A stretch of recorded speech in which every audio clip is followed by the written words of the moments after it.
meeting to order. Pledge of allegiance, please.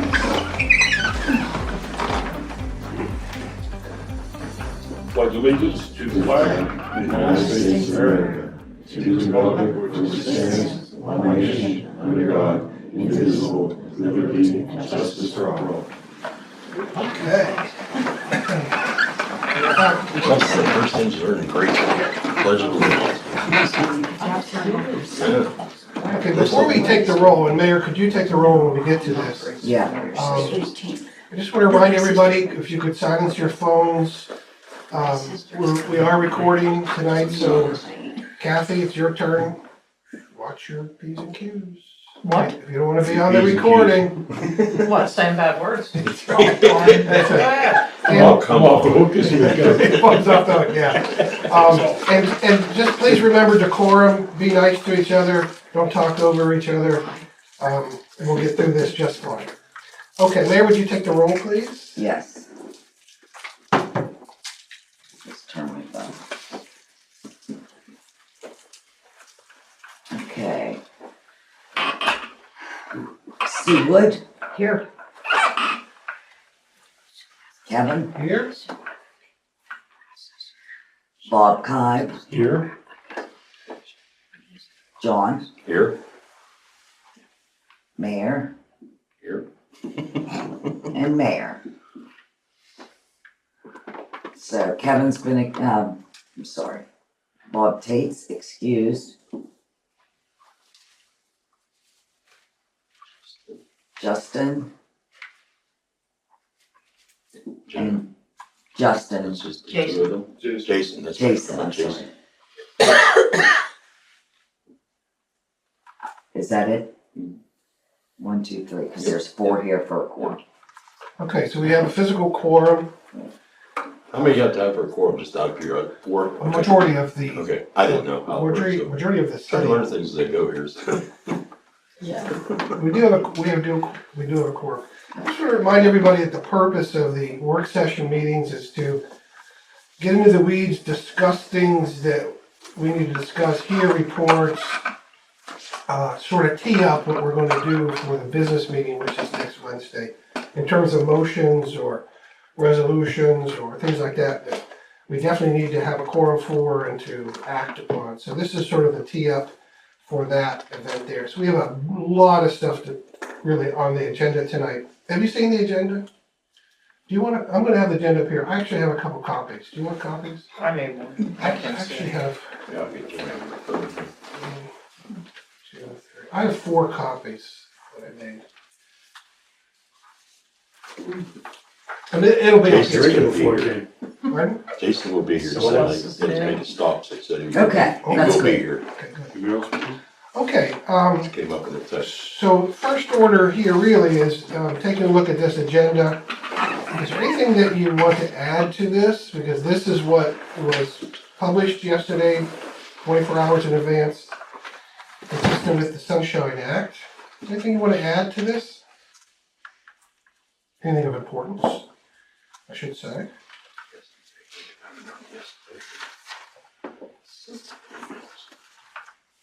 Okay, if not, we will proceed with the agenda, current agenda being okay. Okay, citizen comments. Does anybody want to speak on the motion or speak on the items on the agenda? You will have at the end, you'll have a chance to do a good and welfare to talk about stuff, but anyone want to speak to the agenda items? No? Okay, we're gonna move on. Okay, let's get into our municipal reports and discussions. Mayor, I have a couple of things on here. One is, two items under events and activities. Right, One, the status of the planning for the veterans banners. Can you okay. share anything about that? Yes, I have a paper to get to you that I want you to put up on the site. Okay, I'll get that to you tomorrow or Friday, okay, okay? And that'll cover, I want you to cover that for the month of April and into May, okay. okay? So you can put that up. As far as when you want Brian to hang them, I know Beaver Falls has theirs up. Whenever you want Brian to start hanging them, I'd rather at least wait till some of these storm things, let go and we get more sunshine, but it's up to everyone when you want him to start. I don't know, I know he started yesterday when it was nice. You guys were out there doing, was that you that was moving up and down 37th Street with a bobcat? It was probably Gerald, I wasn't here, what, yesterday? Was Yeah, he yesterday? yeah. I'm thinking of Monday. I wasn't here Monday. Are they doing something with the sides of the roads, cleaning all that stuff off, or doing something with the grates? You were on 37th Street and then there was a P&M truck that looks like they were gonna do paving. They came and paved at my house. They came page his place. Okay, so what was the But he had bobcat extra. in front of it? Probably them, they had a bobcat, they had a. Oh, then it wasn't the shredder. Burrow, it was, They had, she said, 2 or 3 different Yeah. things there. They had, It wasn't the burr, I don't know nothing about it. so it's already they're already paving. When do you, No, they're doing private paving, I think, right, Brian? They're we're just doing a doing. banner rest Yeah, for a number of they years. just I When think do they usually have Yeah, them they up? did mine because they had. For extra laptops. Memorial Somebody Day. canceled, they For said they had Memorial extra Day. Which is at the end of The May. deal, Alright, when do you want them up? Let's make a decision. When do you want them up? I'd say middle of May, right? I mean, let's set a date. Well, okay, And if it's, middle May, if that's okay. Are May you 15th? gonna be out of town sometime? Isn't there Yeah. something that went around that Brian will be Here out on- of Here town? on 11th. I'm gonna be gone for a week. A week? Okay, how about when you come back? Yeah, Is that good? yeah. what day, when is that? Give me a date. When you go, April 11th, Oh. Friday. we're talking about May though, right? Yeah, but when he comes He's back, going in April, he said. right, but when you Okay. come back, Yeah, anytime I'll put after, him up after okay, that. go the first of May or the second week of Let's shoot May. for May 1st, okay? May Okay. 1st thereabouts. Alright, so I'll put it on the planner. May 1st, hang signs. Okay. I just want to remind you too that you have a little bit of money in the budget for the program. So if you need hardware or anything, we've got that budget in. Okay, Not a lot, whatever that is in there. okay. Okay, good. Good. Anything else, Mayor? Not for the banners. Okay. How about the cleanup day? Cleanup day, we're signed up. That'll be the 20. That's the 25th. I have to sign up. Yeah, it's on the website. There's an online. I'll never do that, but I will Okay. sign up for cleanup. And as long as the park's open for that day, can we use just shelter 2 to go down there and sign up? Or do what, if it's being used, can we use the Borough Building to sign I up don't and think get on? anybody has it in April. In April, okay. So we'll Yeah. use shelter 2, pick up ours, everyone start there and we'll go from there. It's been Okay. very successful the way we've been doing it. Yes. Just meeting, Yeah. people show up, we didn't know about, whatever, but, the online, sign up is just to give us a sense Right, of who's there, so. Okay, so April 25th, we'll meet at the park. I have it online already. I right. don't remember if I made a Facebook post, I may have, if I didn't. I signed Yeah, so. one of them, so, Okay, good, okay. good. Anything else? No, that's what you have under me so far. Okay. And those are 2 things. I have other things, but that can go to at the end of the meeting, I have to give you, but that's, Okay. All right, Office of Tax Collector. So Kathy, I have 2 areas, one administrative and one on taxation. So under administrative, we may have talked about this, we did. That your oath of office and that should be filed with the clerk of courts and the BST. Where are It's we the on? BST. Borough Secretary Treasurer. She has that. She has? Courthouse has it. Okay, Courthouse has bonding. And, Jen should have gotten something from the bonding agency on my bond. okay. So Jen should have the paperwork for this stuff. Great. Okay, all right. Under taxation, we had a little task inquiring about the status, tax exempt status for West Mayfield Volunteer Fire Department. Did you find anything out else? Not yet. No. You know, one, you toss it to one, that tosses it to another, and then they say you have to go back to the first one, and it's going between Kozak's office and the courthouse and Kozak's. So I'm gonna have to call the state. At some point, we're just gonna have to make that call, like, this is the status, right? When you exhaust, looking for stuff, I mean, whatever it is, this is our baseline, to sort of work through those rumors that we've been hearing about whether they're still functional or whatever. Okay, good. Okay, let's move on to council. Now, Justin is not here for budget and finances, but he did give me some email feedback. Let me just go through some of this stuff here. So for Justin here, under budget and finances, so there's an area here of financial controls. Right, ooh.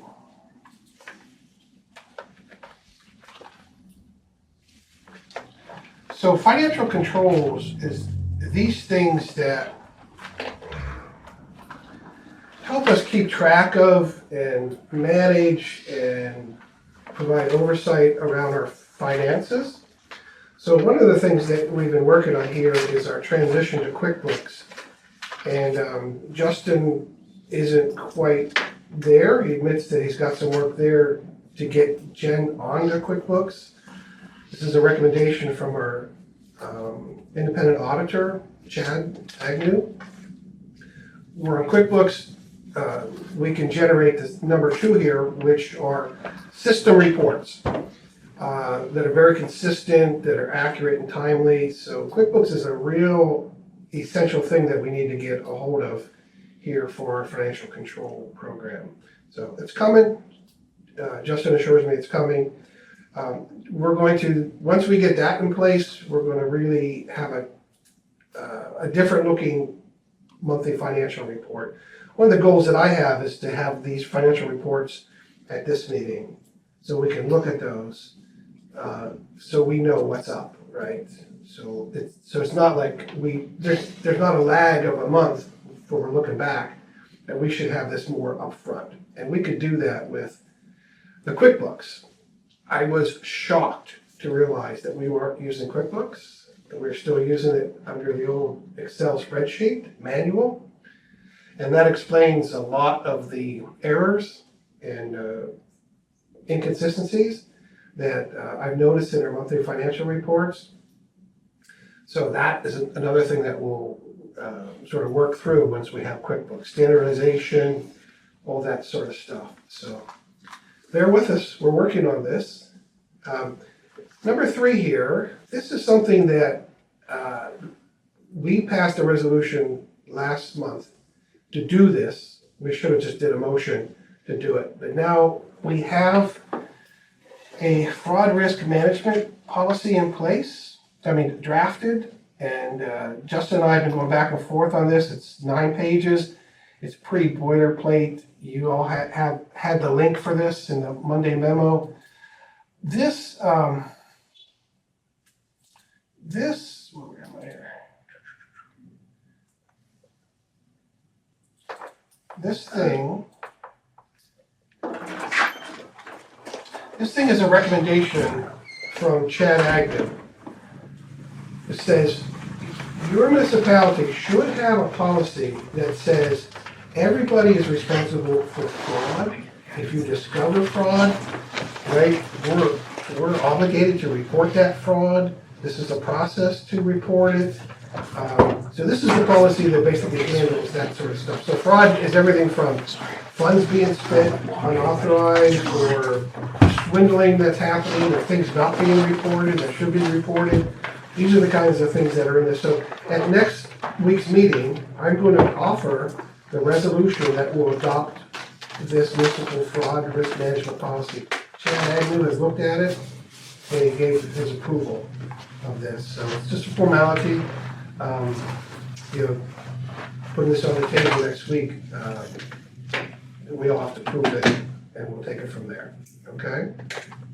But The links are here. If the public can look at the resolution link, they can look at the fraud risk management draft that's on there. They can see Justin's comments, my comments on there. Okay, any questions about that? We've never had this before. And let me just show you how important this is. This is consistent with standards number 99, consideration of fraud in a financial statement audit, as set forth by the Auditing Standards Board of the American Institute of Certified Public Accountants. It's a mouthful. And this has been reviewed and approved by our independent auditor, Butler, Agnew and Associates. So this is basically auditing industry standards. It's typical practice in municipalities as well as other organizations. So we are just taking things to a new level here with this thing. Okay. The next thing we have here is a pending resolution I will put on the table next week, establishing council's procedure for financial auditing, reporting, and review. So this is something that I actually worked on last November, and I worked on it with Chad Agnew. Because if you remember, well, when do you remember ever discussing our municipal annual audit around this table? Do you ever remember it being discussed? You've been here for a long time, I've been here. Discussing what, I'm sorry? Our municipal annual audit, No. never been discussed. It's been brought up, I got the audit report and everything was great, but there was never any discussion. Never a discussion. No. This is something that's done by state statute, federal code. This is something we have to do, it is done, it's why we have an independent auditor. This gets done usually by April of every year. And that's never been discussed publicly, right, into the record. And worse, the recommendations that come from our auditor, that come along with it, and they are some pretty heavy recommendations, if you ask me, about financial material weaknesses in our auditing process and financial process and all that sort of stuff. Never been discussed, never brought up. I can't find any evidence in the meeting minutes discussing our auditor's recommendations. So what this resolution does is says we're going to stop that. We're going to require that when that audit is received, it will be presented to the table here for council's consideration, review, for public review, so we can all see it, and there will be an open public discussion about that. Moreover, we're also required by the Borough Code to publish a concise statement. Let me get this right. It's a concise financial statement. It has to be published in the newspaper after, basically it's a summary of what our finances were for the previous year. We've not been doing that. And so I talked to Chad and I said, Chad, do you do this or we do it? And he said, no, you do that. And I said, have you been giving us the stuff? And he says, yeah. So I said, well, how can we get on the page and be consistent with the statute? And he says, well, here's what I'll do.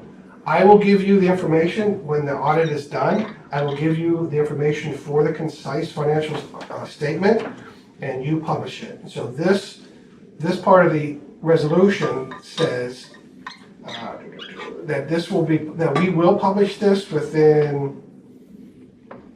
The independent auditor shall provide the borough a short form, concise financial statement within 10 days after completing the annual audit. And this form is what is recommended by the Pennsylvania State Association of Boroughs. They say this is a template that you could use, and Chad is like, no problem, good. Okay, so we're going to do this moving forward and be consistent with the law and best practices of financial reporting. So that's what this resolution is going to do. And any comments or anything, just, you know. So we'll get a report, and then after that, then we discuss it, and that's when we do things. Is that what you're saying, or? The audit? You ever seen the audit? No. You've never seen the audit? Never seen the audit? Nope. Yeah, so on the borough website, there is a budget and finances page. Right here, finances. And so on here, I've been putting a lot of financial records. So these are all the, budgets here, you have the financial audits going back to 26. These audits are also published on the Department of Community Economic Development state website. So, where are we here? So here is 24's audit. And so this is, this is done by our independent auditor who submits this to DCD, and these are some of the description of what this thing is about, and then some of the weaknesses that are discovered and all that sort of stuff. But this is the audit here. Basically, there's a balance sheet and statement of revenues and expenditures, and well, here revenues. The 300 numbers are revenues, and this covers all these different categories of revenues. And then then we go into expenditures right here. And expenditures are all 400 level line items, and so it tells you, what we've spent on line 400, legislative governing body, and what we spend for tax collection, and what we spend for public safety, for fire, and police, and emergency management, and all right down the line, right? And then at the end of this thing, they go into some other things like debt statement, statement of capital expenditures. Now, these audits are they're not designed to catch fraud. They're not designed to sort of flush that stuff out. They're basically saying, hey, borough treasurer, show us your books, and what you tell us you brought in, we're going to document that, and when you tell us you took out expenditures, we're going to document that, and we're going to put that onto this document that is public facing. And so the public will know what the inflows, outflows for, what the different funds are, and so forth. So that's what this is. Okay, thank you. Yeah. So I've been really trying to put all of our transparency into high gear around the financial stuff on this mechanism here. All of our financial reports for each month is on here. Got a lot of stuff, 53 entries here. There's a lot more stuff that I'm scanning to put in here. Okay. So that's what we're going to do with this resolution. We're going to get caught up to speed on that. And this is when we look at the budgeting process, we can turn back to these audits and say, well, what did we spend? What's the number of what we spent on fire, what we spent on in public works for XYZ, right? And so then we can use those numbers to base what our future projections will be. So these audits are very, very important. And it's just beyond me why they've never been discussed. And were never even put on the website until a number of years ago. I asked for them, and I put them on the website. Under contract and agreements here, Justin is still working on the connection with the Comcast people. Council made a resolution to increase our fee from 3% to 5%. And so he's still waiting for a response. He admits that he needs to move on that. So the under contract agreement, still the motion on the table to withdraw from the 2010 GEMS agreement is still hanging out there. Management of municipal service contracts and agreements. This is something that Justin and I had talked about, getting a handle on all of these agreements and contracts that we have. What are the terms and conditions that we've signed on to for the police contract, the fire contract, my contract for website administration, the contract for the youth baseball group, right? All those things have various terms and conditions, numbers that are spelled out and all that sort of stuff. We need to get a handle on this stuff. How we do that, I'm not quite sure. A spreadsheet or whatever, but we are bringing together all the agreements and contracts that we can find in one place. So eventually, You could do it now. I have the links on the Monday memos. You can look at the whole list of contracts that we have and you can see, right, that we have. And we've got to know, if we're gonna sign into an agreement with somebody around money or services, we damn well better know what we're doing. I mean, honestly, right? So this is something that Jess and I have been talking about, is trying to get a hold of our contracts and agreements. Under community economic development, Sue, this is something that this is right here, this is something you had shown interest in and still working on. You want to give us a little update on the business roundtable? Well, I don't really have much to say. The idea was proposed that we, and I would do this, contact all the businesses that exist in West Mayfield. I know some of them, I'm gonna have to get a list from Kathy for the ones that are smaller and that I don't really know about. But contacting the business owners to invite them to have a business roundtable. Find out what their vision is for the borough, what they would like, what they don't like. We can advise them on what we're doing and how we're doing it. We want to be business friendly, of course, and so tentatively there was an April 15th date, and I can't do that. I have kids coming in from out of state, so we'll put it off till whenever it seems to be a workable time, sometime in the nearest future. Let's say May 15th. Okay. Okay, so we'll tentatively say May 15th, gives us something to shoot for. Okay, good, great idea. And this is something that I'm not aware it's ever really been done, except maybe informally, you know. So yeah, this would be good. And we have money for this, by the way, because we budgeted community economic development funds. 1,000, I think, we may have budgeted, so there's money for this effort. Okay, now the last thing here under budget and finances, this is a doozy.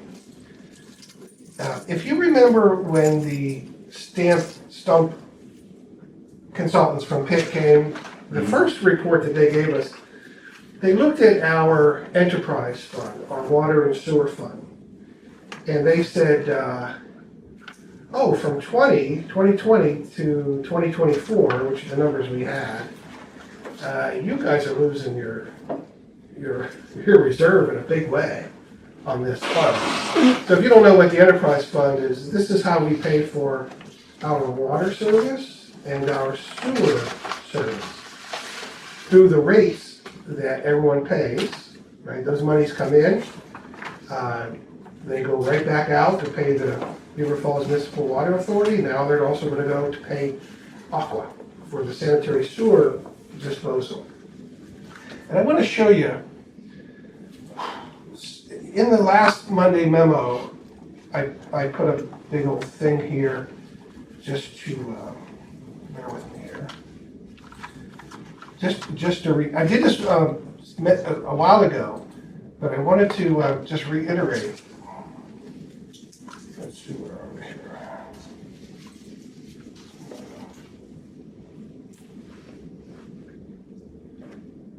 Oh, here we go. So if you can see this, so any leftover money that we have in this fund, we can use for our sewer maintenance, sanitary sewer maintenance, which, by the way, is our 100% responsibility. We pay for that. No one's paying for it, but we are paying. So how do we pay for it? We could take money out of the general fund. We could take money out of this fund, that's why it's there, in part. And if you look here, in year 20, we had $21,000 surplus, which we could have spent, we probably did spend on sewer work or whatever. In 21, we had an $8,000 surplus. Ooh, that's a big drop in the amount of extra money we had. 22, $6,500, 23, $3,500, and 24, down to $2,900. I don't know what 25 is. We may be in the red for 25. I have no idea. This is not good. Not good at all. So why is this happening?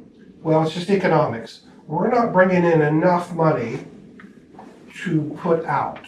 In other words, we've got a deficit here, an increasing deficit. So we're going to have to either just take money out of our general fund and make up the surplus if we need to, or we're gonna have to raise water and sewer rates. There's no two ways about it. And we are actually really, really behind the curve in relation to our other municipalities on our water and sewer rates. Last time we did, and this money memo has a big explanation here. The last time we did this was, oh hell, I don't know. It was, I think 10 years ago we did it. So by my estimation, we are about 30% behind the curve. So for us to be, if we're really going down in this surplus, for us to be solvent, I believe we're gonna have to raise our rates 30%. How do we Just do for the that? sewage part. Well, for this fund, water and Okay, sewer. yeah, okay. Yeah. And I based some of these numbers on when we got the invoice, the first invoice from us, right? And it's like, ooh, way more than we thought. Now, they're locked in for 3 years for the contract, right? But what happens after 3 years, right? What they're gonna charge us for sanitary sewer water, we don't know what that's gonna be.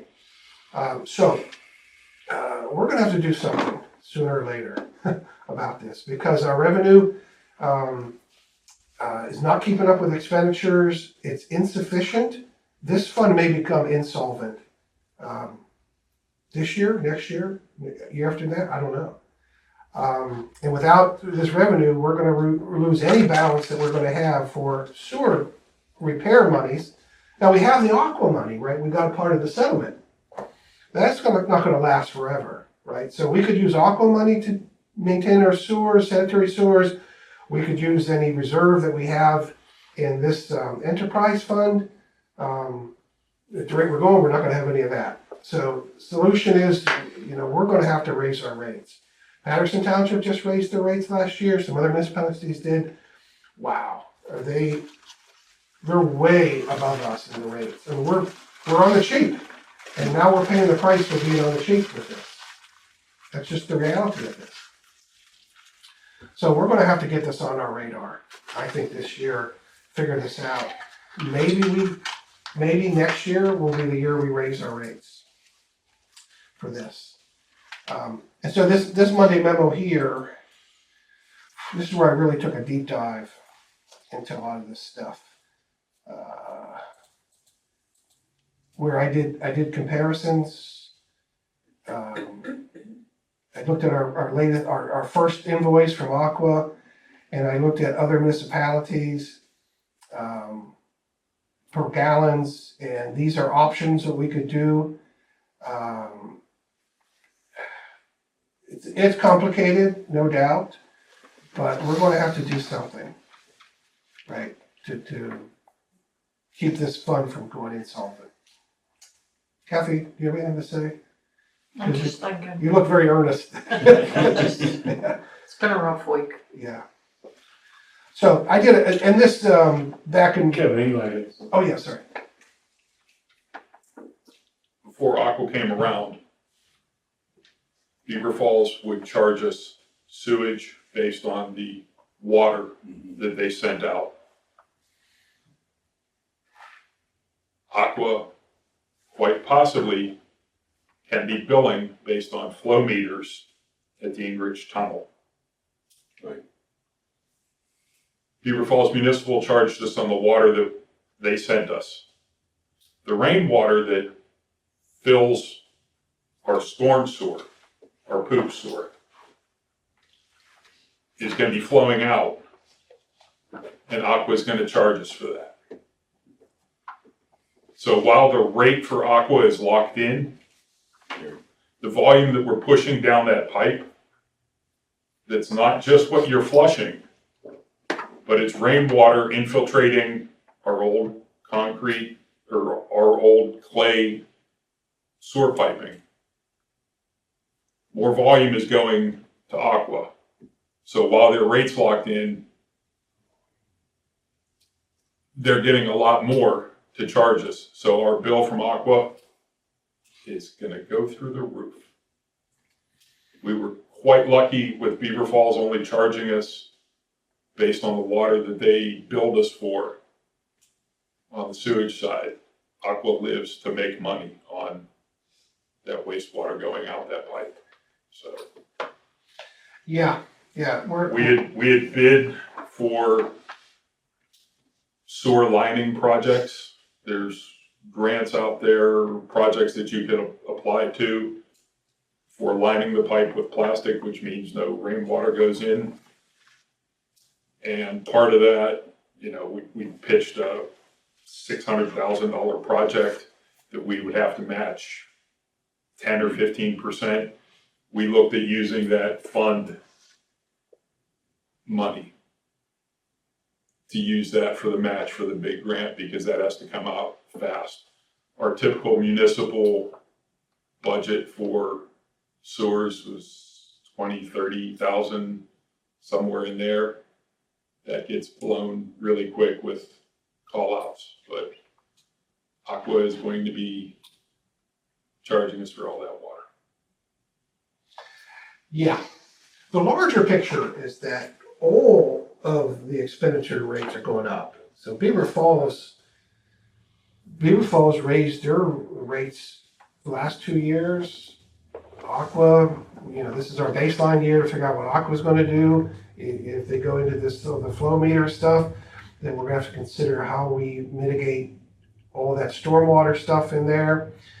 This is where I think we can turn to George Newsom at DCD and say, help, George, because we probably have a big project here on our hands to do this and let George, we're in the mix with George now. So I'm hoping that our avenue, our path forward can go through George and DCD to help us with this, because it's going to be, not only it's going to be more expensive for every ratepayer, it's going to cost our general fund more, and time and effort just to get some sort of funding in place and the mechanisms. The sooner we do something, the better off we're gonna be down the road. That's right. Let's see, yeah. That's right. That's why I'm raising this now. So back in January, I documented all this stuff here, and it's a deep dive into all this, and I calculated how Beaver Falls raised their rates, and some of the other local groups, and then these different scenarios here.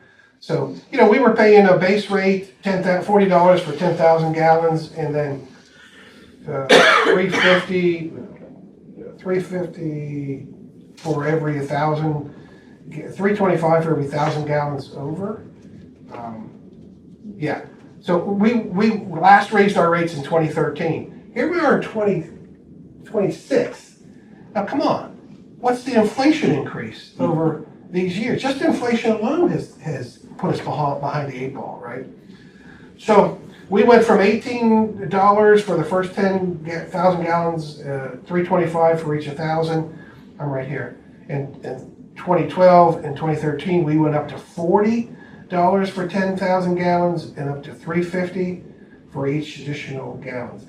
Now, some of the things that we could do is we could shift it. We could put conservation first and say, everyone, which you can control the amount of water you use.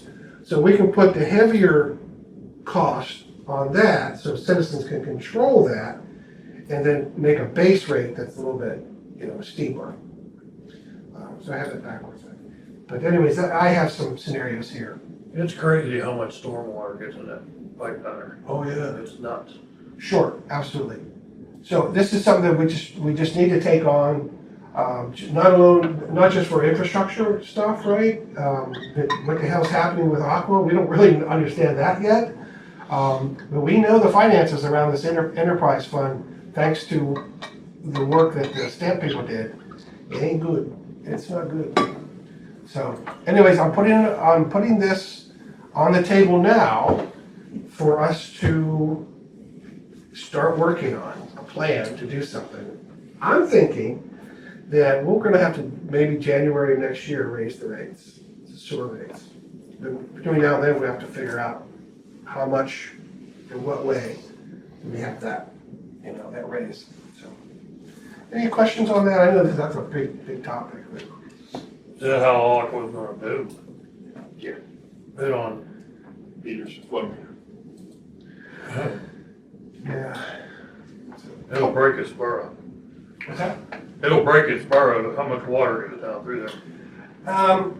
Yeah, and I mean, I don't know to what degree they're gonna use flow for the total billing. I mean, I just don't know.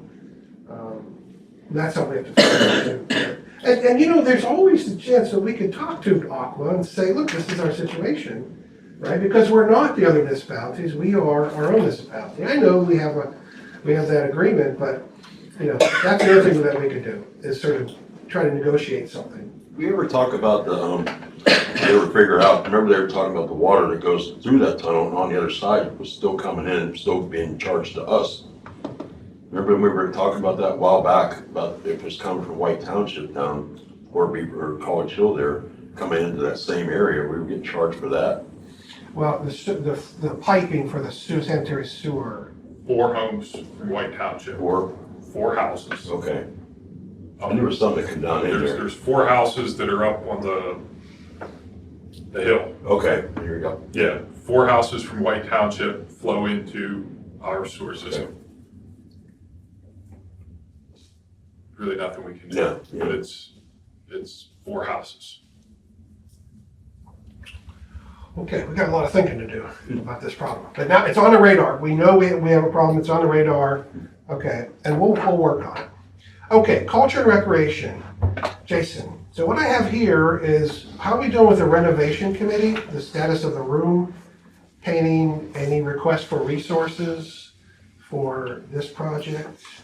I was just thinking, you know, you have building grounds and maintenance, couldn't you pay for the paint for improvements in a building through that? Yeah. Yeah, what do we pay? What's the bill? That's what I'm asking you guys. Give us a Bob bill. Bob was supposed that to he was gonna get buy the paint. paint, he didn't have it. Okay, that's where you are, right? Yeah. Wait for Bob, okay. Well, when you get, so we agreed, you buy the paint, we will cover that. Okay. But you know, what I'm asking here is, where do we stand? Are we just waiting for the paint? Right now, we're waiting for paint. Okay, and I just see, any other resources, you know, you need, just request, tell us what they Well, want. Jenna had an idea too. She said the kids from Beaver Falls High School, they do murals. Mhm. But it's gonna be too late this year because they're out in May. But maybe in September, if you want a mural on the wall, we were thinking, you know, the borough, logo, putting it up on the wall and they could paint it. They would do that for free. Yeah, my We son would just supply the paint he's an art major, like he graduated, he's willing to come down and help, yeah. and do it. Like, Yeah, oh, that's cool. That would work. Okay, sounds good. no, before we get into it, do you have an extra copy of tonight's agenda? I couldn't print mine out because of. I don't have it. You sure? Oh, thank you.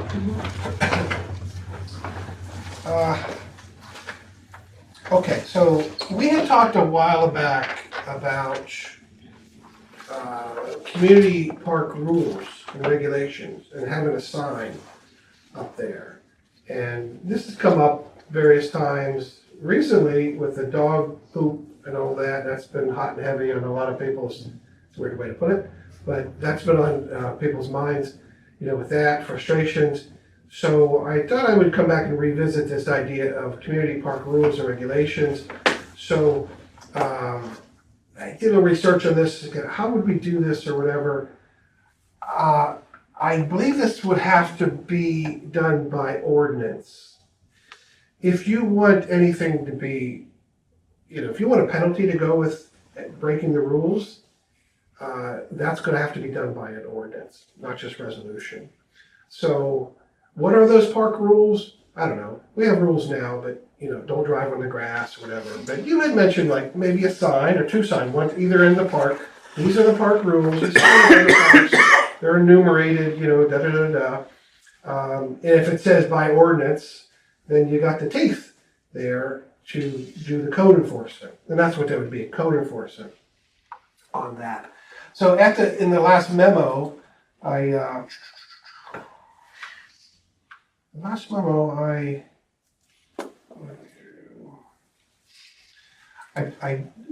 did a little bit of deep dive in this sort of stuff. What we have down there now, we have the park hours, course, the speed limit there is 15 miles an hour.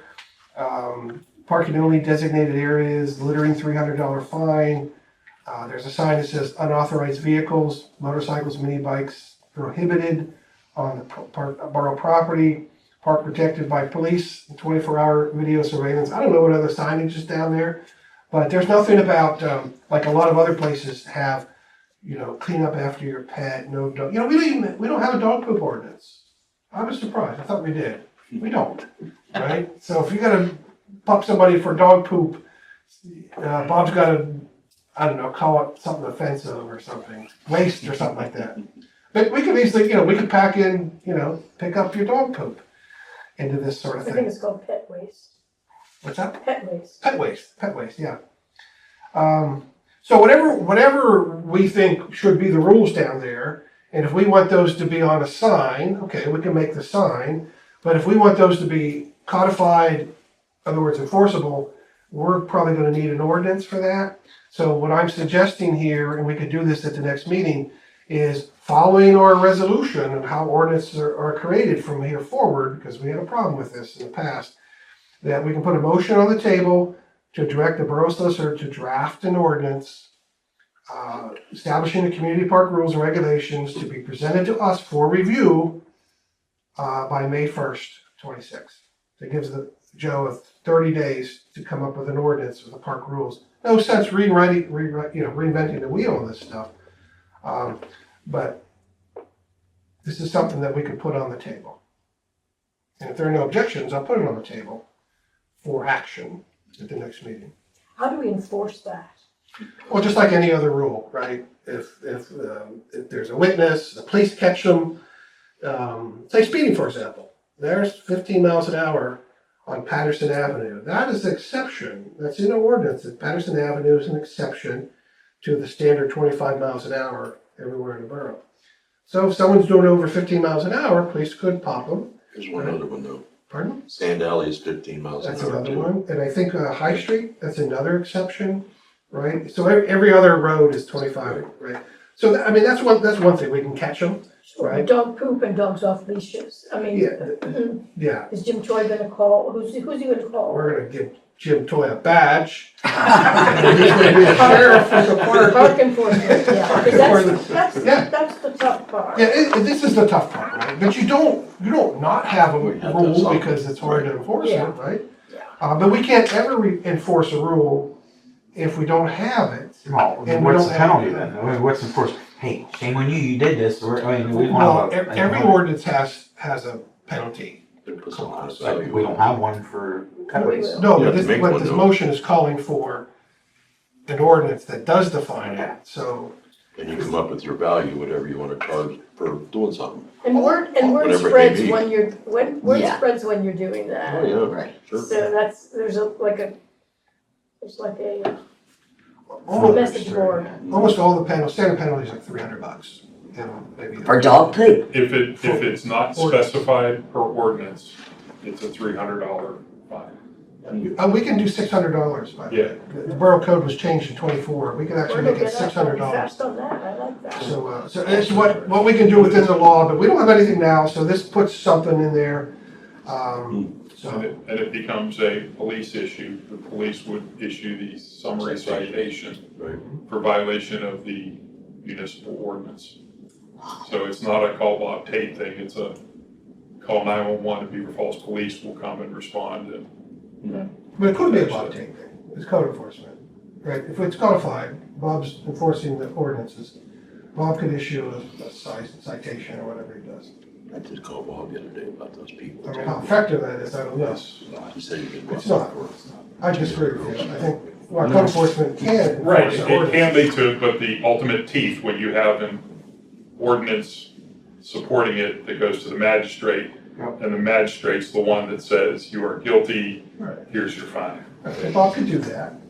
Bob can do that. He does it with cars that with their junk cars, breaking our ordinance. He issues the citation. And it, It can go to the magistrate. right, Yeah, and a police officer can do the same thing. yeah, They're not mutually exclusive. right, They can they're do not, something. but yeah. Right. Can you call Bob, and is Bob gonna get down there quick? But if you have the borough ordinance, Yeah. 911, police. Cars running fast, police. Yeah. So, I don't disagree with you on that, yeah. Okay. A lot bigger teeth with a badge. Yeah, right.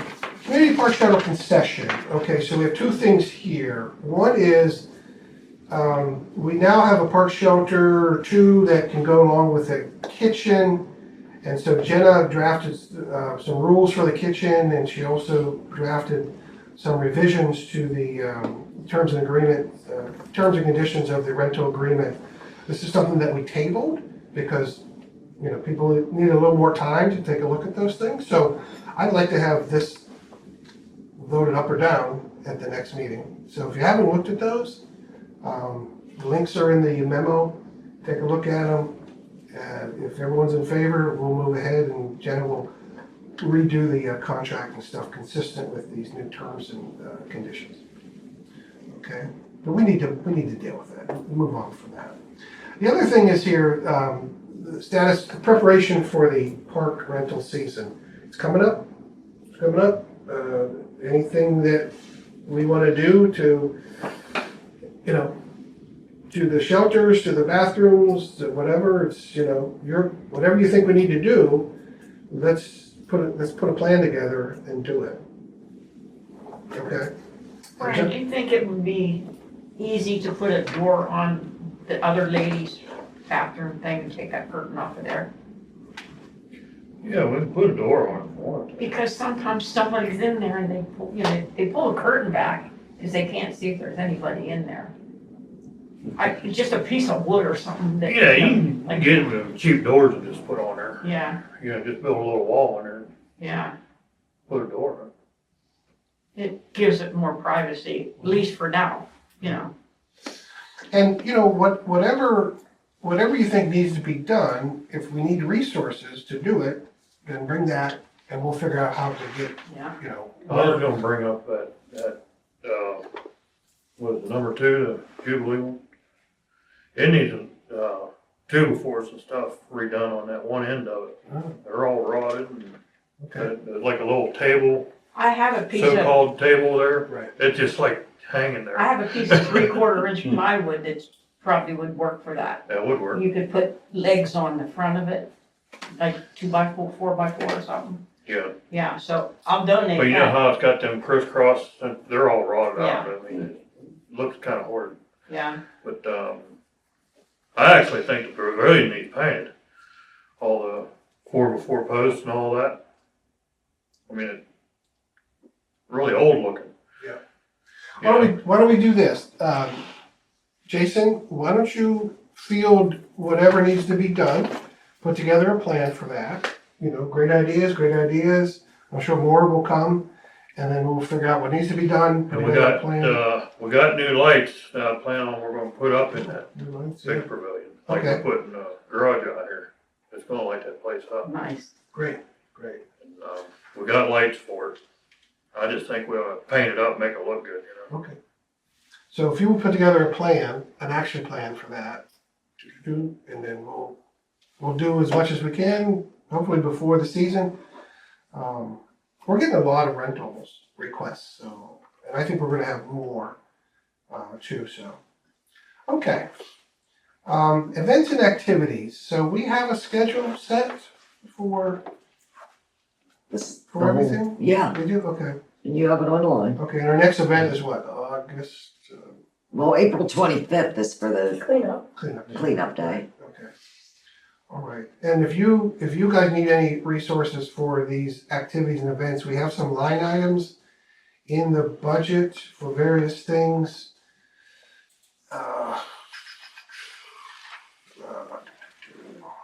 For example, we have, so for the vet memorials and banners, $125, the car cruise, $400, holiday party, $400, fire truck Santa, $550. We have a general community celebrations of $500. Now, the car cruise money, there's over 3,000. Is that in a separate account? We noted that coming in, but That's how much you're, that money is, in my view, distributed across this Because that's what This we group right here. agreed on when we had the car cruises, that money would be used for the park. Well, I don't know what that agreement is. And I'll be honest with you, if you want agreements like that in place, we gotta put them in place up Yeah. front. We just can't, Well, I We mean, just that was can't leave agreed it. on when we had the first car cruise. Yeah, well, look, I don't disagree with you, and I think that's a great idea. Moving forward, if that's the way you want it, okay, no problem with that. So then what we've already donated is just general money now? Well, When we it's- were promised well- it would be used for park? Well, look, if you total up here, what we've divvied up, it's like $2,400. Right, the 125, the 400, the 400, the 550, the other 500 for community celebrations. That's like 20, I don't know, it's over $2,000. But that's not what it was supposed to be used for. We were trying to save it up to buy park equipment. Again. Yeah. Again, the lesson for all of us. If you want something to be a certain way, you've gotta put it out there, and we've gotta have that out front so we're all aware of it, right? And then we can abide by it. Yeah. Without that, we're just, what if I said, no, that didn't, no, you're a liar. What if I This is said just- that? but this And is where are just we a gonna plan. go from where do you there? put it up front at? I mean. Yeah, I but this mean- is just plain, if it was already set in place. then Before this we is- had We- the first car cruise, council decided that money would be just for For the car. park. Council decided that? Yeah, Did you say that in the minutes? it should be in the minutes. Okay, and no problem with that. If it's in the minutes, then, yeah. And so where was this when we were doing this? That was brought This up. budget process? Oh, month That's ago. my question. Brought up a month or two ago. It was brought up. Yeah, because Brian said, I'll do the car cruise as long as that money goes towards the park. Look, I have no problem with that. I'm just trying to make it all align up, Yeah. right? So we're all aware of what's going on. The money, if it's earmarked, if you're raising money for that activity and you get it, cool, great. I don't have a Pat problem. sat at a council meeting and said that would be in a separate account, the money from the car cruise. She sat here and said that's what was gonna happen with it. Apparently never went into a separate account. I mean, all the books, everything that I found, the financials, yeah. Apparently it didn't happen. But moving forward, if we want it to happen, then let's make that happen. But see, then we lose trust. Who's gonna wanna do that when we're not sure that that's where that money's gonna go? Well, I don't wanna work my butt off and have somebody come back to me later and say, well, we never said that. We're not doing that. Yeah, We're gonna spend it on this instead. We were told car cruise money raised would go in that particular account, Yeah. and that money would be used, as we agreed, for the park, right. not for If- Christmas party. We never asked for money for the car cruise from you guys. We never did. All that money, Nora and I went out and bought things, Right. and Bob and Cheryl did too. And then out of the profit, we got our money We back. got paid back, and that The was our car cruise profit. committee made that money. Well, So that money, you're asking like with the Sh- park? Show me where that is, and you know what I mean? And I will put it in, I'll put a motion on their table for you to concretize that, so it is clear.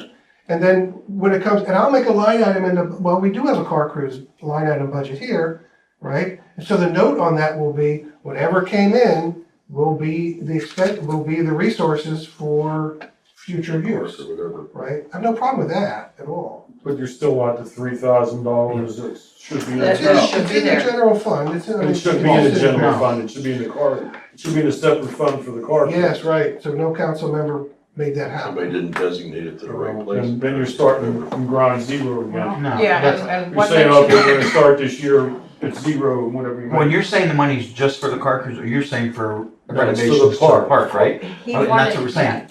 You'd asked me to look into getting stuff, shoot, I didn't get, I got stuff from a couple places to get, new stuff for the park. One adaptive swing's $550. That's on the cheap end. They go up to $3,000. Now, you don't wanna put a $3,000 swing down there, it will 100%, someone's gonna screw around with it, Right. or it's gonna disappear. But you can put those down there, but before we spend all this money, which is gonna get spent, because we approved that's in the minutes of saying, hey, look into and we can pass it. So all these things are, because I'm in agreement with you that money was there from the car cruise that we need to, And if it's gonna help us pay for these things, we need to also get, and this is jumping a little bit, but it's on there.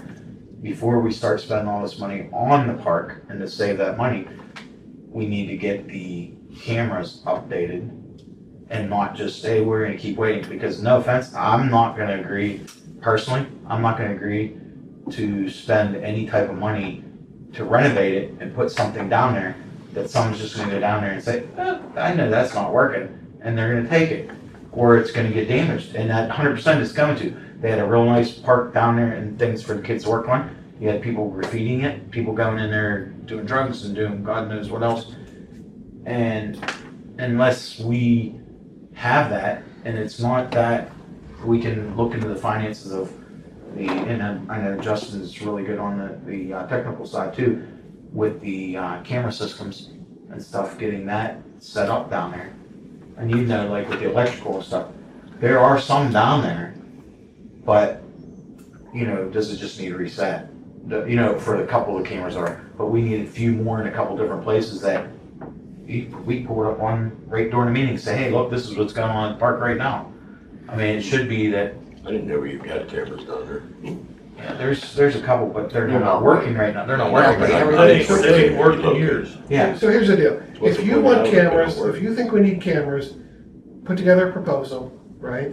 And you bring it to the table, and then we'll figure out, right, we'll discuss it, and we'll figure out how to resource it, right? Because we have to resource things appropriately, right? To your point, in the budget, so if you see right here, in '24, Kathy, you told me 1,638 was deposited from the car cruise. And in '25, 1,407, right, deposited, okay, whatever that term comes out to be. $3,000, How much? roughly 3,000. $3,000. If you want $3,000 to be available for the car cruise, We don't. I'll put a motion on the That's not table. what it was for, though. You want We don't fix need up it for the park. car cruise. We want to do we things are- in the park. Raising it for the park. well, Kathy, that's what all this stuff is. Well, ours is to get equipment or improvements It's not for for the those park. things. Here, You're talking about park just the rec park maintenance itself. repairs building, $10,000 we budgeted. Park rec supplies, $200. So there's $1,200 right there. Is that $3,000 that you raised? Is that into that? No, that's not what it was for. It was for playground equipment and things to make that park more family friendly, not to buy toilet paper and paper towels. Okay. If you want that to be, that is, to me, if that's how you want that money to be raised and earmarked, okay. Let's make that a motion and let's make it an act of council so that is clear to everybody. Once you bring it in, and then we will note that in the revenues, and then we will note that in the budget expenditures, right? So this money is for this purpose, right? Now, why wasn't this brought up when we were doing the budgeting? I don't know. But these are the line items. Because I that don't were- think we realized that's where you were taking the money from. We didn't Or we would have realize, said, no, because, no. like she said, Pat said that money was just for us to use, you know, totally, and she was gonna make a line item for it. This is why we have to make, we Yeah. have to be above board, Well, we thought it very was there, direct, we didn't know, right? And we have to see it. yeah. So I saw that, I didn't know. So if we, look, I have no problem with, you want a line item in the budget moving forward, no problem with that, Okay. we'll make that happen. If you want a motion saying that, you know, the monies that we're giving you, because we have it, it's in there, it's, you know, it's in the bank, this money, we can do that. That's what I want, because that's what it was supposed to be for. And you determine what you want to do with it then, correct? Yeah, as a group, Right, and well, as I mean, council, that's yeah, right. but I don't want to Decide use what for we're gonna- toilet paper No, I or understand paper that. towels or You wanna light bulbs, Put a because sliding board down there or whatever you want to do. You know, we can do worked our something like butts that, right? off. Yeah. to make that money, to make park improvements, and Brian was good enough to say, yeah, I'll help and we'll get everything together, and for that to be taken away makes me not want to help anymore. Nothing's been taken away, Kathy, it's all there. Well, yeah, it's essentially was, you took it and it's like having money in my hand and I'm gonna give you some, I'm gonna give you some, I'm gonna give you some, and I'm not gonna have what I was promised I was gonna have. Okay, I'm gonna make a motion at the next meeting to earmark the 24 and 25 revenues for the car cruise to be used for the purposes of, you tell me what to fill in the blank.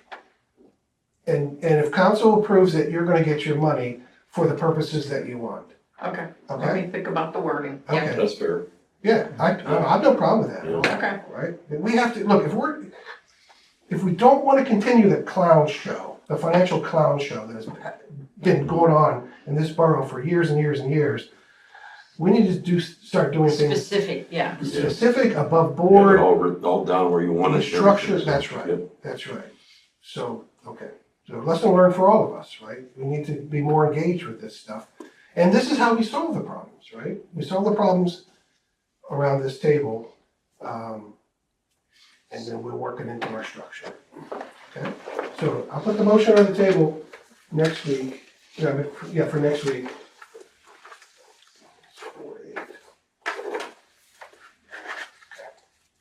Alrighty. Okay. So where are we here? At the Easter bunny thingy there, a little kid had a seizure. Yeah. And there was a discussion amongst the people about whether the need to have a first aid kit there or something like that on site in case there's something like that. The previous year, somebody got cut. Remember that? They cut their hand on a park thing. So in terms of our event planning, people discussing this at the park, and I agree, we should have some sort of like plan First around aid this. Like we should have a I first aid ordered kit. one yesterday. I'm sorry. I ordered one Oh, yesterday. you did for the And park. one of those squeezy ice packs that you have to squeeze to make cold. Okay, who's paying for that? My insurance. Oh, you did that personally in your house or for the park? With my policy, I get X amount of dollars, every quarter that I can spend on things on their pharmacy webpage. Oh, And I can never find anything I need. okay. So I Okay, said, there you go. I'll just get this. And you're gonna donate to, Yeah. for down there? I could use it first. I get to order again today, so we can take care of that. So this is something in your world, right, as a policy, right? We should have a first aid kit down there. We should know that that's there. You should know that it's up, not 15 years old and all Yeah, dried up well, and stuff. from where, like storage, where are we gonna, we also have to have a designated area, like I know with first aid. You're not gonna say, hey, go get the first aid kit, well, where's it at? Yeah, that's something we need to work out. Like, where is it? Where's Well, I it? mean, we could do that even right now, like what building we wanna keep it in? The Do a kitchen, probably. I was just- Yeah. So you guys can work that out. Right? Well, no, I mean, But so the we all idea- know it, we all should know, cause whoever's gonna go down there or whatever. Right, but I'm saying, I think we're all in agreement that there should be a first aid kit available when we have events. So we agreeing that it'll be kitchen? Yeah. All- Well, also building one. Well, that one is just our storage That's building, our so, storage.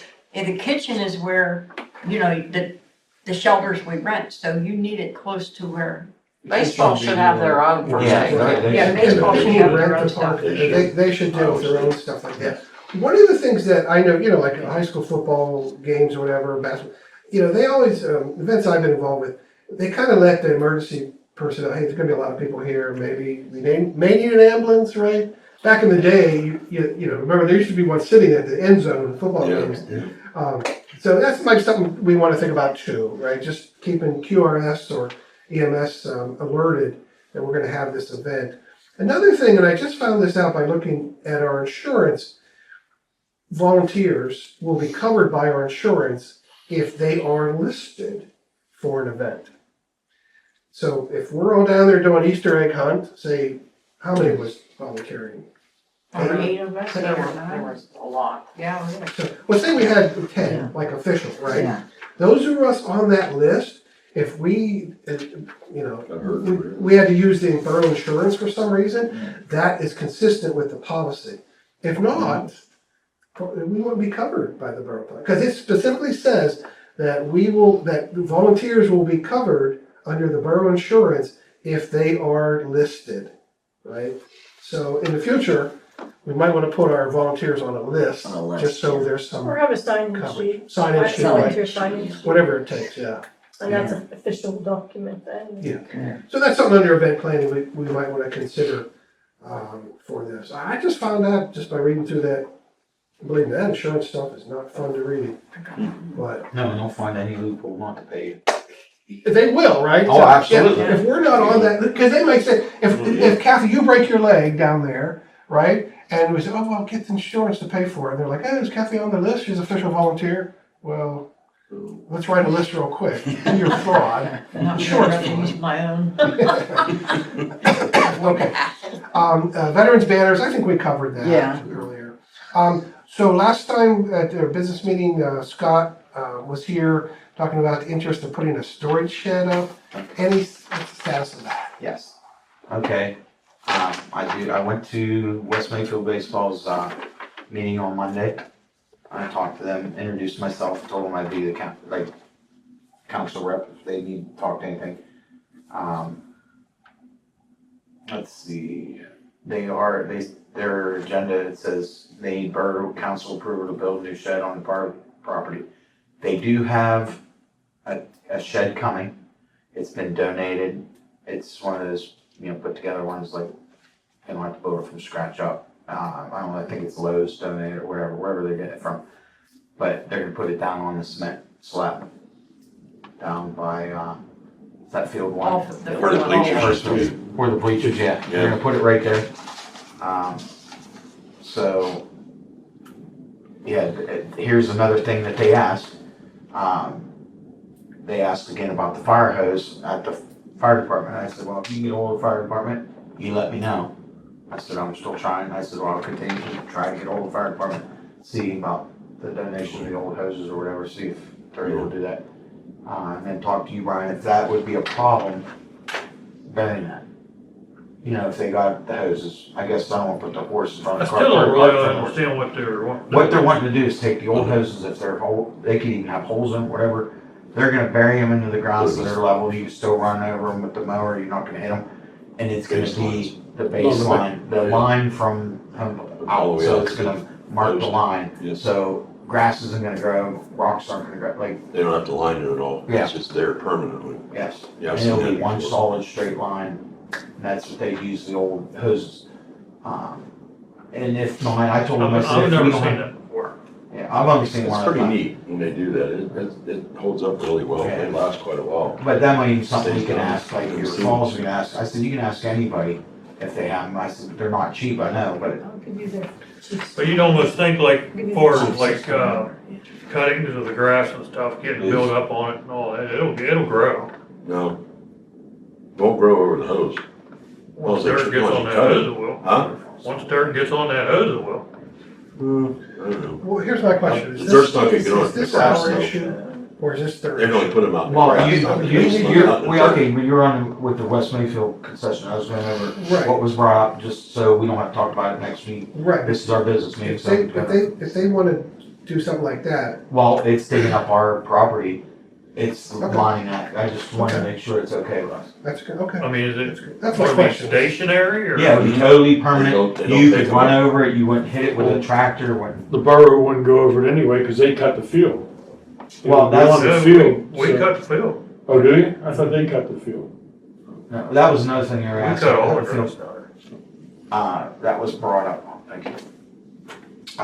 They also mentioned, they have a couple days, I don't know if anybody, they have like turf days, they're going, I guess they passed. They, wanted to know about the shed down there, the one that's in the middle, right by the little stream that comes down from White Township, that one, where the little pavilion's at, Okay, between field 1 and 2. They wanted to know if they could use that shed there. They didn't know what was in there, if they were allowed to use it. Anything. the garage that we use, Yes, we keep our mowers in there. yeah, well, that's what I told them. That's where the, I mentioned the one meeting we had, we was thinking about getting a trailer or whatever. So I can bring the mowers up here and they could use that garage. But I'm not comfortable commingling properties at this point. Yeah, because I told him about the insurance, probably wouldn't be able to. And I mentioned that, because that's the biggest thing is the insurance, because we had discussed that, that was part of it before. However, there's the one thing they said, since they're getting that shed, if they could keep it there, and you would know what's down there, if there's room, they have 2 mounds, like that would be field 2 and field 3. They just want to be able to put the mounds in there so they don't have to drag them from clear one end all the way up there every time they have a crack or whatever. If they're able to just, if there's room in there to store something like that. Well, yeah, I was mentioning, there's some stuff in there that needs to go. It's been there for years and it ain't good.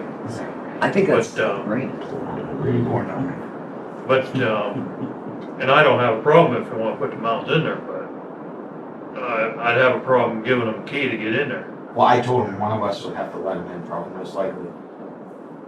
Cause where the mowers are out, I don't want nobody else around. Yeah, I'm not, that makes me uncomfortable having commingling the stuff, the properties. Right. Have people going in there, even if it's a burden on us, right? Yes. If we have to go and, accommodate. Every them. day, because it's gonna be every day during summer. Yeah.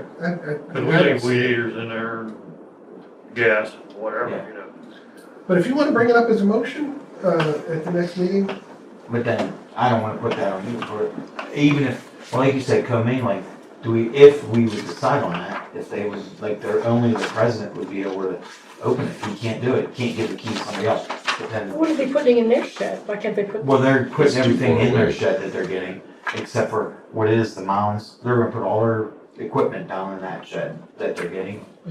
These mounds, they're Or too trying far to keep, away? yeah, too far, but also, they're gonna keep the mound from field 1 down there, they're gonna make room in that, keep that one, so they don't have to keep dragging them. Cause the wear and tear, dragging them, taking them, transporting them. And again, I don't have a problem If you with have putting room, it in there, fine. but nobody else getting the key other than me and Gerald, Okay. I would probably vote no on a Yeah. motion like that. Cause then they don't have access to it. Yeah. Only Yeah, cause it Brian and wouldn't, after you're done, they're not gonna come out and unlock it every day, that's not fair to you guys. I have a question. Yeah. They have a quad, and they drag that field every time before they play. Right. Yeah. Why can't they haul those mounds on that quad? Well, and that's They're what not they're saying. carrying these them are- back yeah. and If forth. they have a shed, they could even maybe put them somewhere. I don't know how big they are. Yeah, and that's why I asked them. They said it'd just be the convenience of those 2 fields if they were able to. They didn't know how much. The other thing was in that shed, do you know if there are 3 signs? They did bring this up. You know how on the big green wall or green monster, the fence Yeah, that got blown down or a tree come down on? There were 3 signs that they're missing off that, and they said Oh, they I they rolled could've some blown them. signs up, they're up here in the garage. those are ours. The banners, I don't know what. Not those are banners. our banners. No, not banners. They were Okay. they were the signs that were on the fence, I guess. Yeah, Sponsor- yeah. sponsor You have some of those? Where the tree fell Yeah. on? Yeah, we got some of them here. I Well, don't they know said there's which 3 that they're, ones. and what it is they got donations, and instead of them having to buy to replace those, if we happen to have them, they were ecstatic if we do. If not, they said they're gonna have to I get. don't know which ones it is, but Okay. I rolled up some signs that came off it. Oh, okay. Oh, then I'll talk to you then after. Yeah, connect with them. I know which ones they are.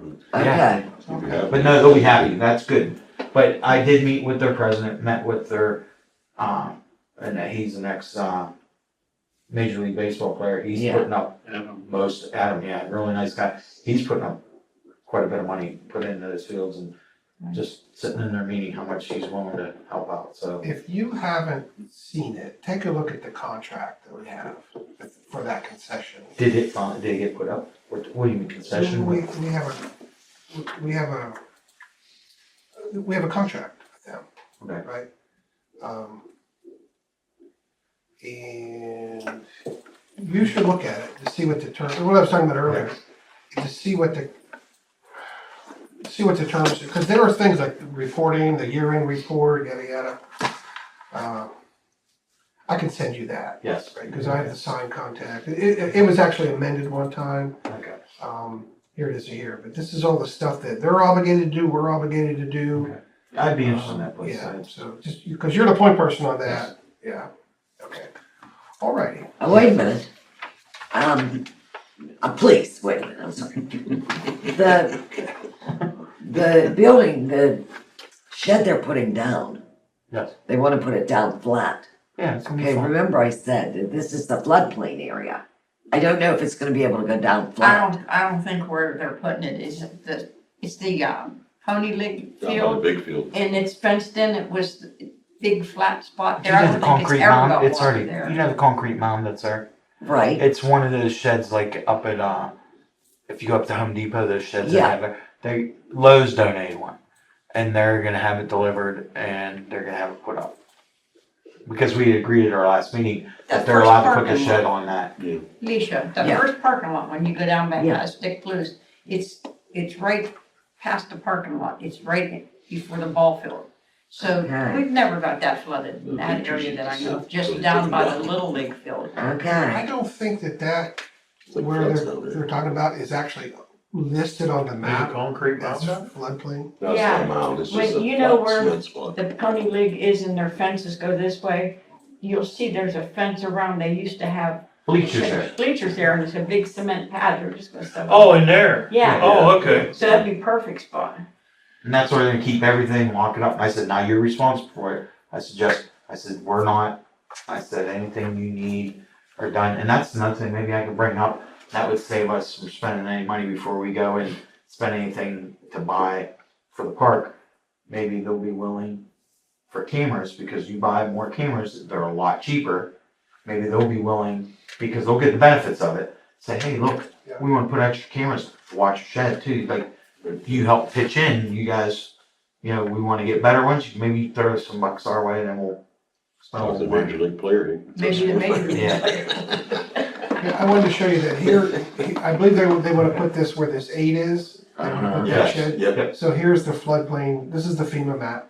So, Okay, not that it couldn't flood. If you look at the pictures from 1950s, Yeah. there was the whole valley was 3 feet of water. is that the new one That's a now? floodplain map, yeah.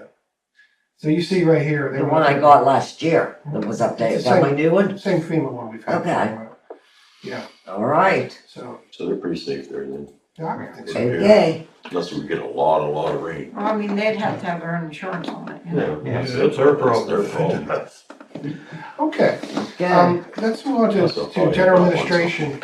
So, we have a lot of reports that have to go out. Jenna has to do reporting, part of administration. And so I've been sort of looking at, identifying what reports for this year, and I'm asking, did we do these reports? And so Jenna's not here, but I'll get with her and sort of verify. Like, for example, at the end of January, there should have been a state unemployment compensation report due for fourth quarter of last year. January 1st, 31st, there should have been a list of municipal officials sent to DCED. Why this is important? If we didn't get that, or don't get that to them, they'll withhold our liquid fuels money. So we have to do that. And I don't know if it's been done. She told me she was gonna do it a couple weekends ago, but I never checked back Yeah. to see if she did do I'm it. trying to verify whether it's actually done. The W-2s, we got that taken care of as of, they should be out by February 2nd. I think we got that completed. March 15th, a list of municipal officials to the Beaver County Bureau of Elections. We did that, so that's done. March 31st, the annual report to Aqua. I don't know if that's been done yet. April 15th, there's an unconventional gas well fund usage report that's due. We get a couple grand every year from that. April 30th, there's another for Q1, the state unemployment compensation report. April 30th, this is when basically we have a post-audit concise financial statement put up, ballpark. So those are some things that I'm keeping a beat on with general administration reporting. Human resources, bonding and officials. So we agreed, let me pull it up here. We agreed that we would bond certain officials, and we, where is there?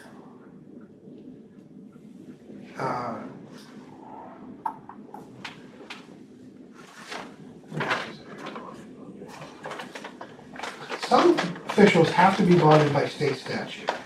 The Borough Secretary Treasurer, Kathy, you need to be bonded by a different state statute. Good. Our code enforcement officer, we're not required by statute to have bonding. We're not required to have bonding for emergency management coordinator. And we agreed to have bonding, here's the list right here. So Jenna will be bonded, and we noted 241, that was the budget amount.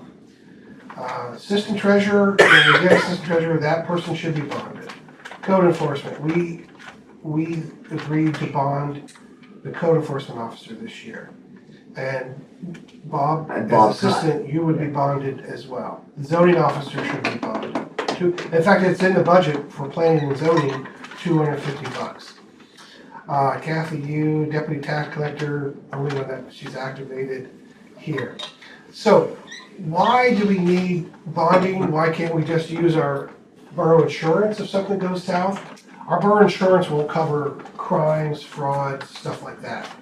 It'll cover if we break something, Bob, trips over somebody's lamp, breaks it, it'll cover that. But if, somebody absconds with money, steals money, we ain't gonna cover it. That's where a surety bond would cover that. So I looked into our insurance, and sure enough, yeah. So if we wanna cover ourselves, indemnify ourselves in that regard, we need to get with our bonding. I don't know, Kathy, you're bonded, right? You said the paperwork is in, you're good. Yeah. I don't know if Jenna's gone through with the paperwork. So we need to follow through. That's why I put this on our agenda. We're gonna follow through on the bonding on that. I don't know, did you sign the employee handbook yet? Okay. No, I haven't seen it. We need to follow through on that. So what we discovered was that the employee handbook that we had did not include the amendments that were agreed to by council in the meeting minutes. And those amendments would have been as of November 9th, 23. So whatever handbook we have should say, Jenna updated this, should say, Rev November 9th, 23. And so we agreed that our public works employees will sign that book, review it, and sign it, so that we're all on the same page about that. And I don't know obviously that didn't take place, so we're going to continue to make sure that happens.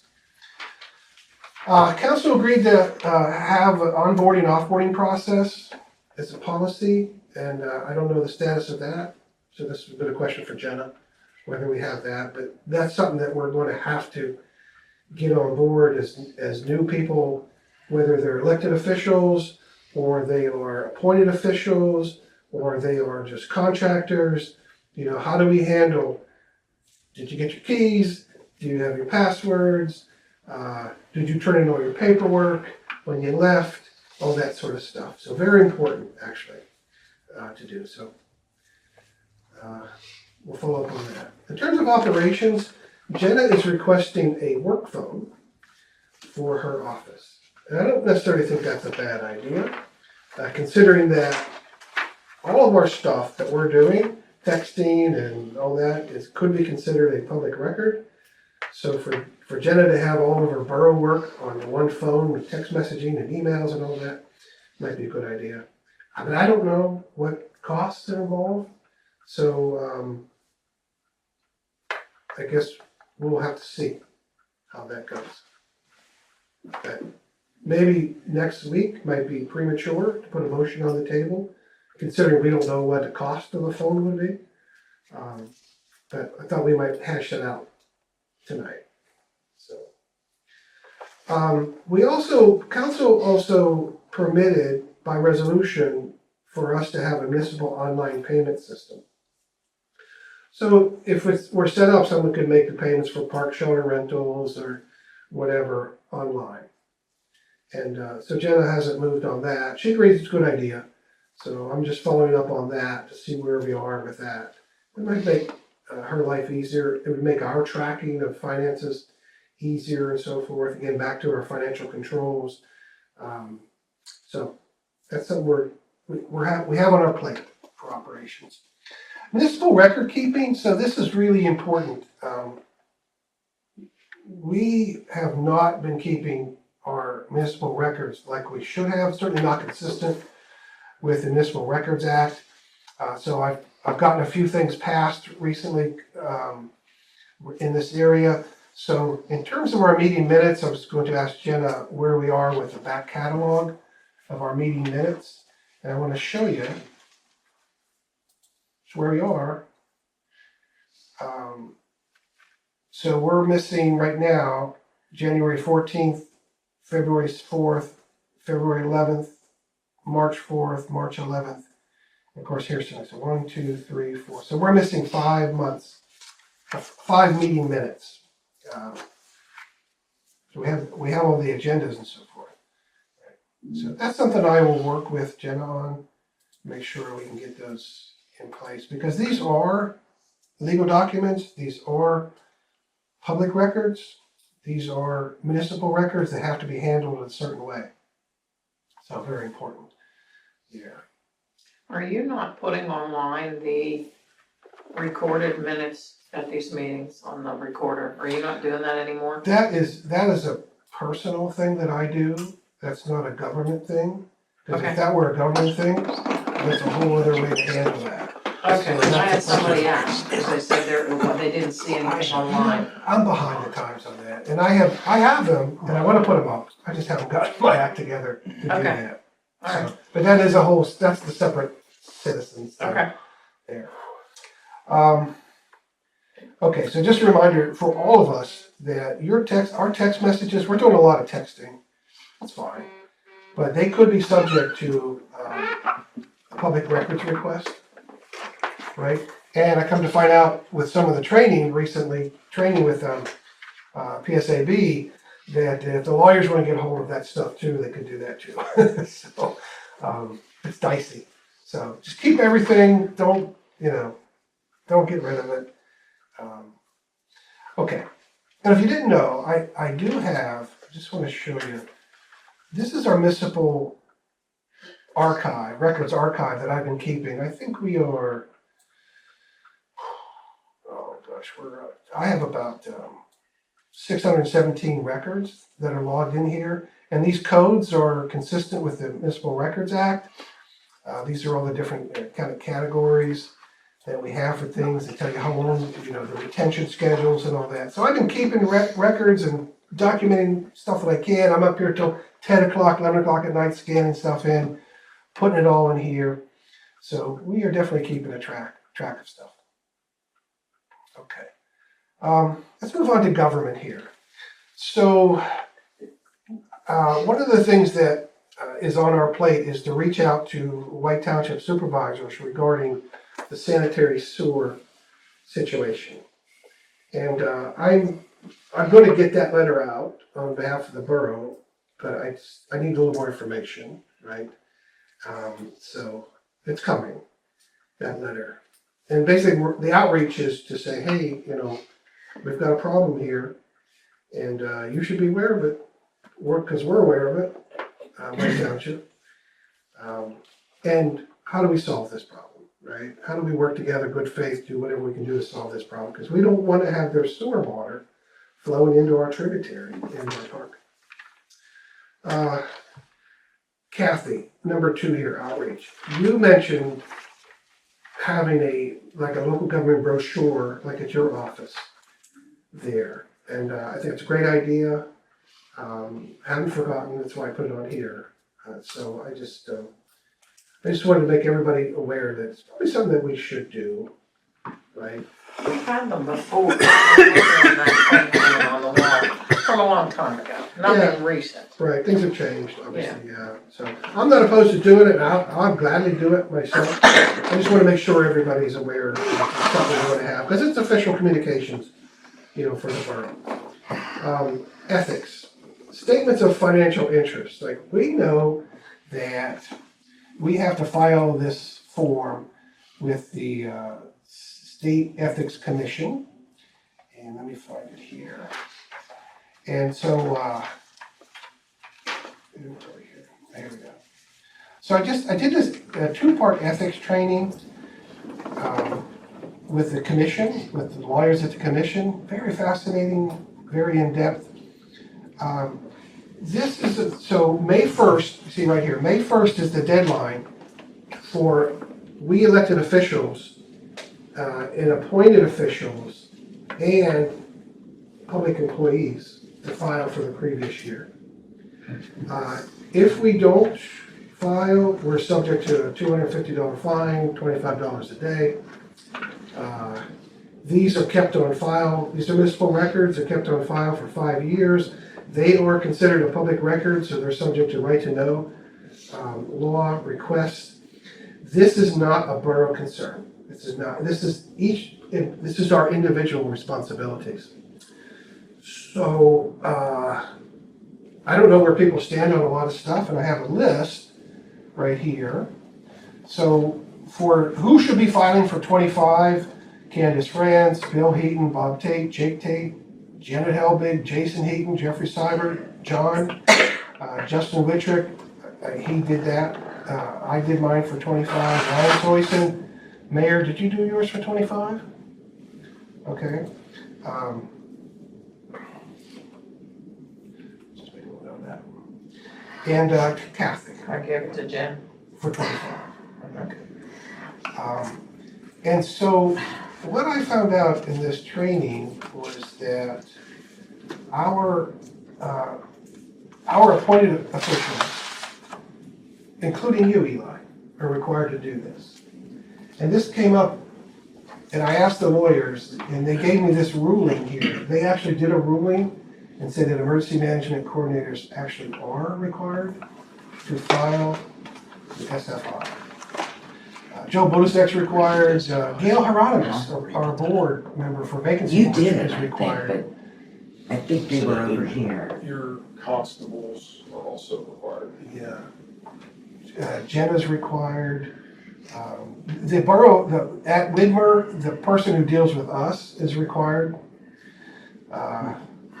So yeah, so Bob Tate's required, Tina would be required, and Brian, you would be required too. Why you would be required is you have, your current position, you handle money, you advise on money handling, right? So this is just a sort of an ethical thing to make sure that in the performance of your job, that there's no conflict of interest in there. So, Okay, I know nothing about it. yeah. This is something a lot of people don't know about.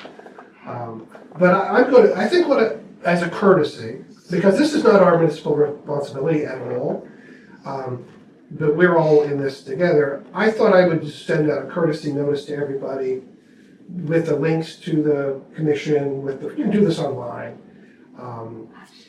and you're done with it, right? It's not that difficult. And just so everyone can have the resources to make sure it's done. Right? So I just wanted to bring that up to make sure that we're on that. I still don't get where you're coming from with that. So what it says, Is it something for IRS or something? no, but it's sort of like that. It just asks you, like, do you have stocks and bonds, and do you own a company, whatever. So like, if you said, oh, I own a power washer company, right?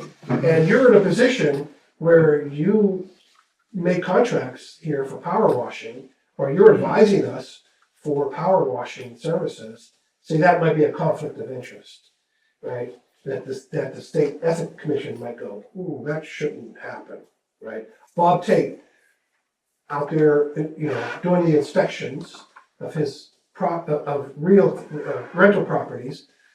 If he were to inspect his own properties, see, that would be a conflict of interest because he might give himself a pass, right? That sort of thing. So that's where these kind of conflicts are, right? There's a lot of gray area, and quite frankly, if you wanted to challenge this, you would have to ask them, right? The commission, and they're really open to answering questions. If you just say, hey, look, this is what I do. This is, my position.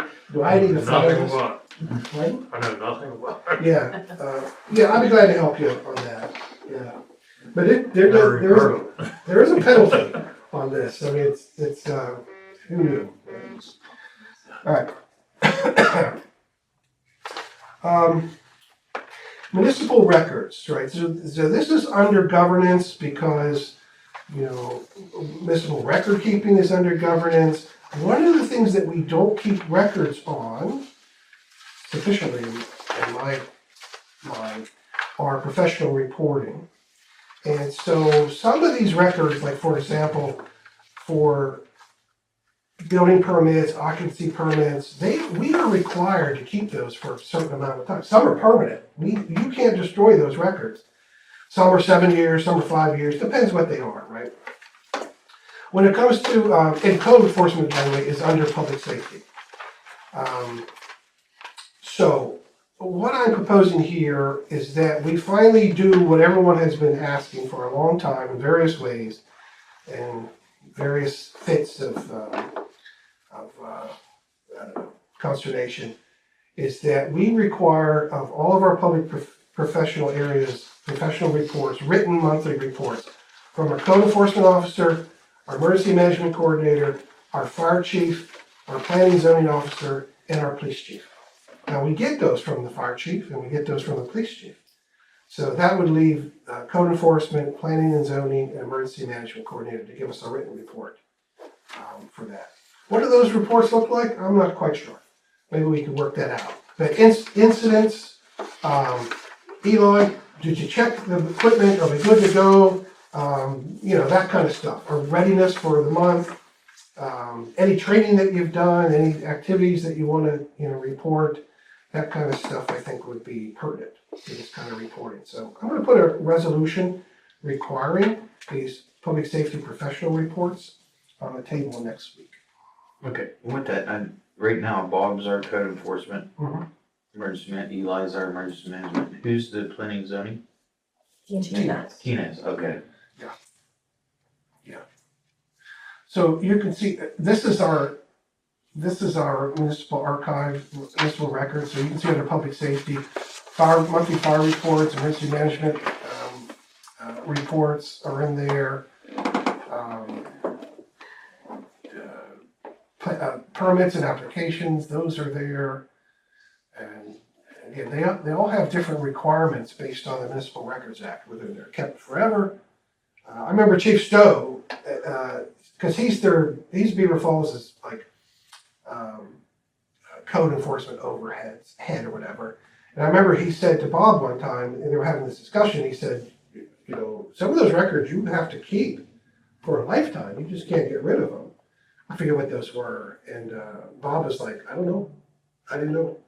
So this is our effort to know, right? To figure it out, to map it out, and kind of just make sure that we're consistent with the Records Act. So that's that. I don't have this resolution written, but I will before next week. Okay. Any questions on that kind of stuff? This is not sexy, exciting stuff, I know, but it's part of our job. Okay, let's shift to public safety. Okay, Archive Sue Wood.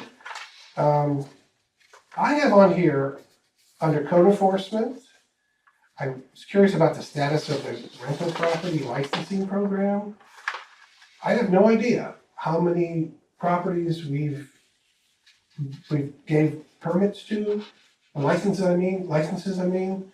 I don't know how many rental inspections we've done. I don't know what problems people have had. I don't know how much income we've had from this process. So I'd like to know that. I think we all need to know that. So that's the point of this line here.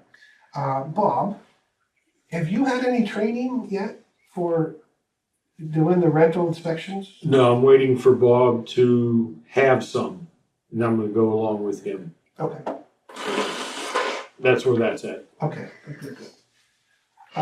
Enforcement issues. So we have just got a new post on our Facebook about the Jean Street, 37th Street problem there.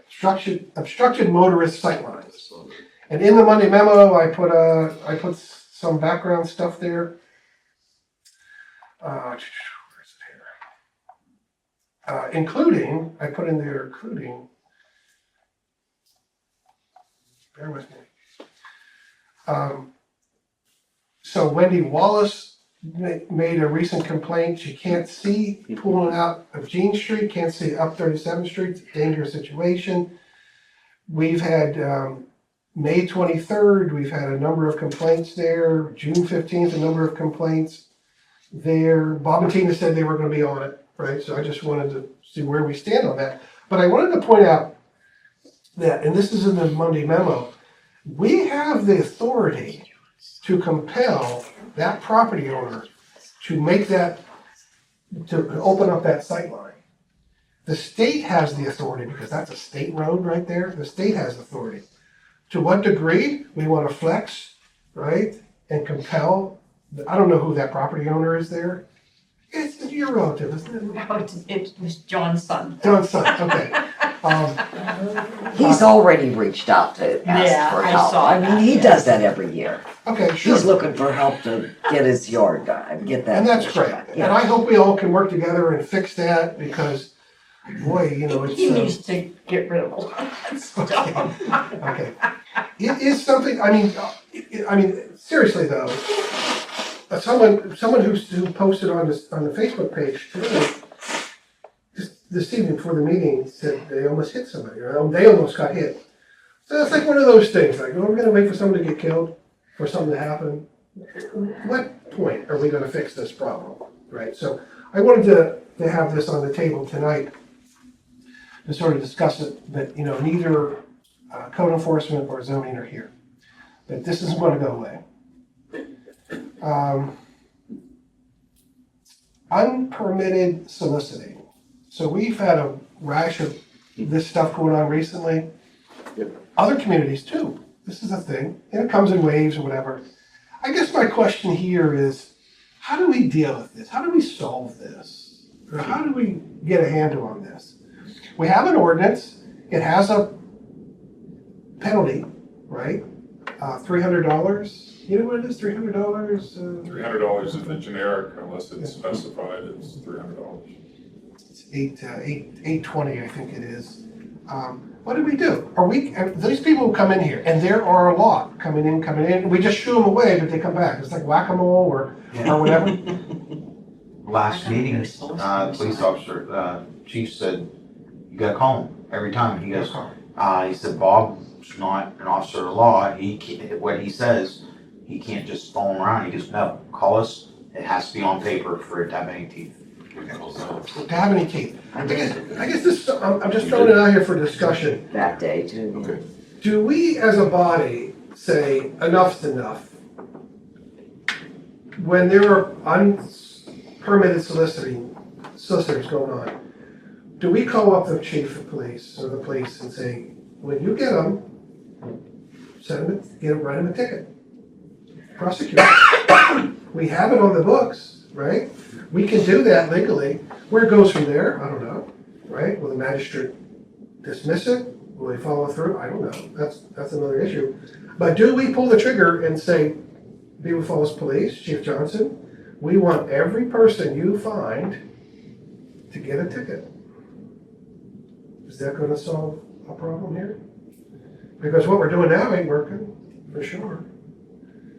So if we wanted to go down that path, we would have to, reach out to the chief and say, look, this is what we want you to do. We're not asking him to do anything that he shouldn't be doing anyways, right? Right. Yeah, that's what he suggested. He's the one who suggested it last meeting.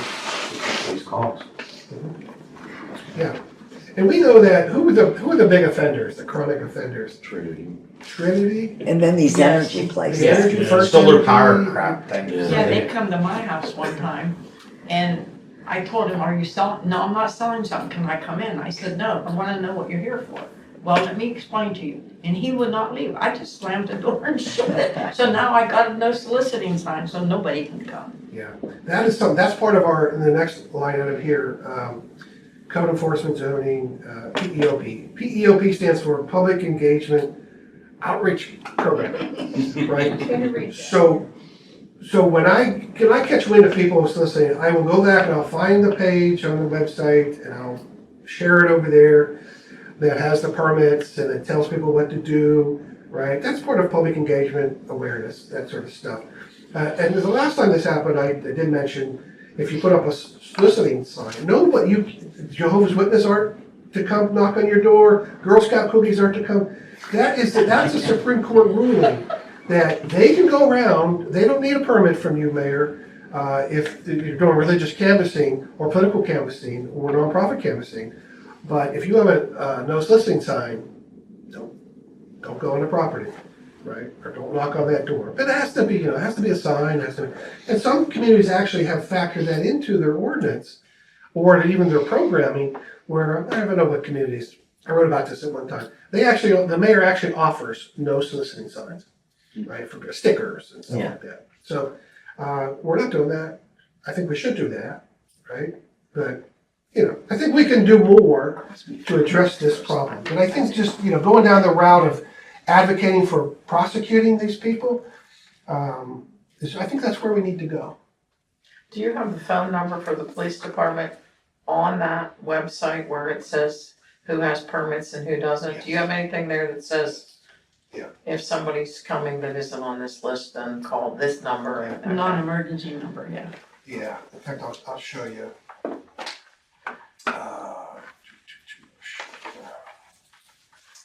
It's a 775 number, So, the non-emergency number. Yeah. under permits, under solicitation permits, here's the solicitation permit page. So it says here, these are the numbers to call, 911 or the non-emergency, if they suspect unlawful soliciting activity. This is the ordinance number here, $300 or imprisoned not more than 30 days or so.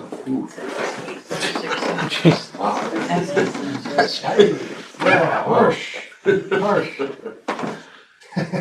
Yeah, so anyway, that's where we stand on that. Right there. So, What were they trying to sell? Jeez. okay, so that's that. Emergency management, Eli, you gave us the inventory paperwork? Yeah, we have a couple copies of that, and then one copy of the severe storm deal.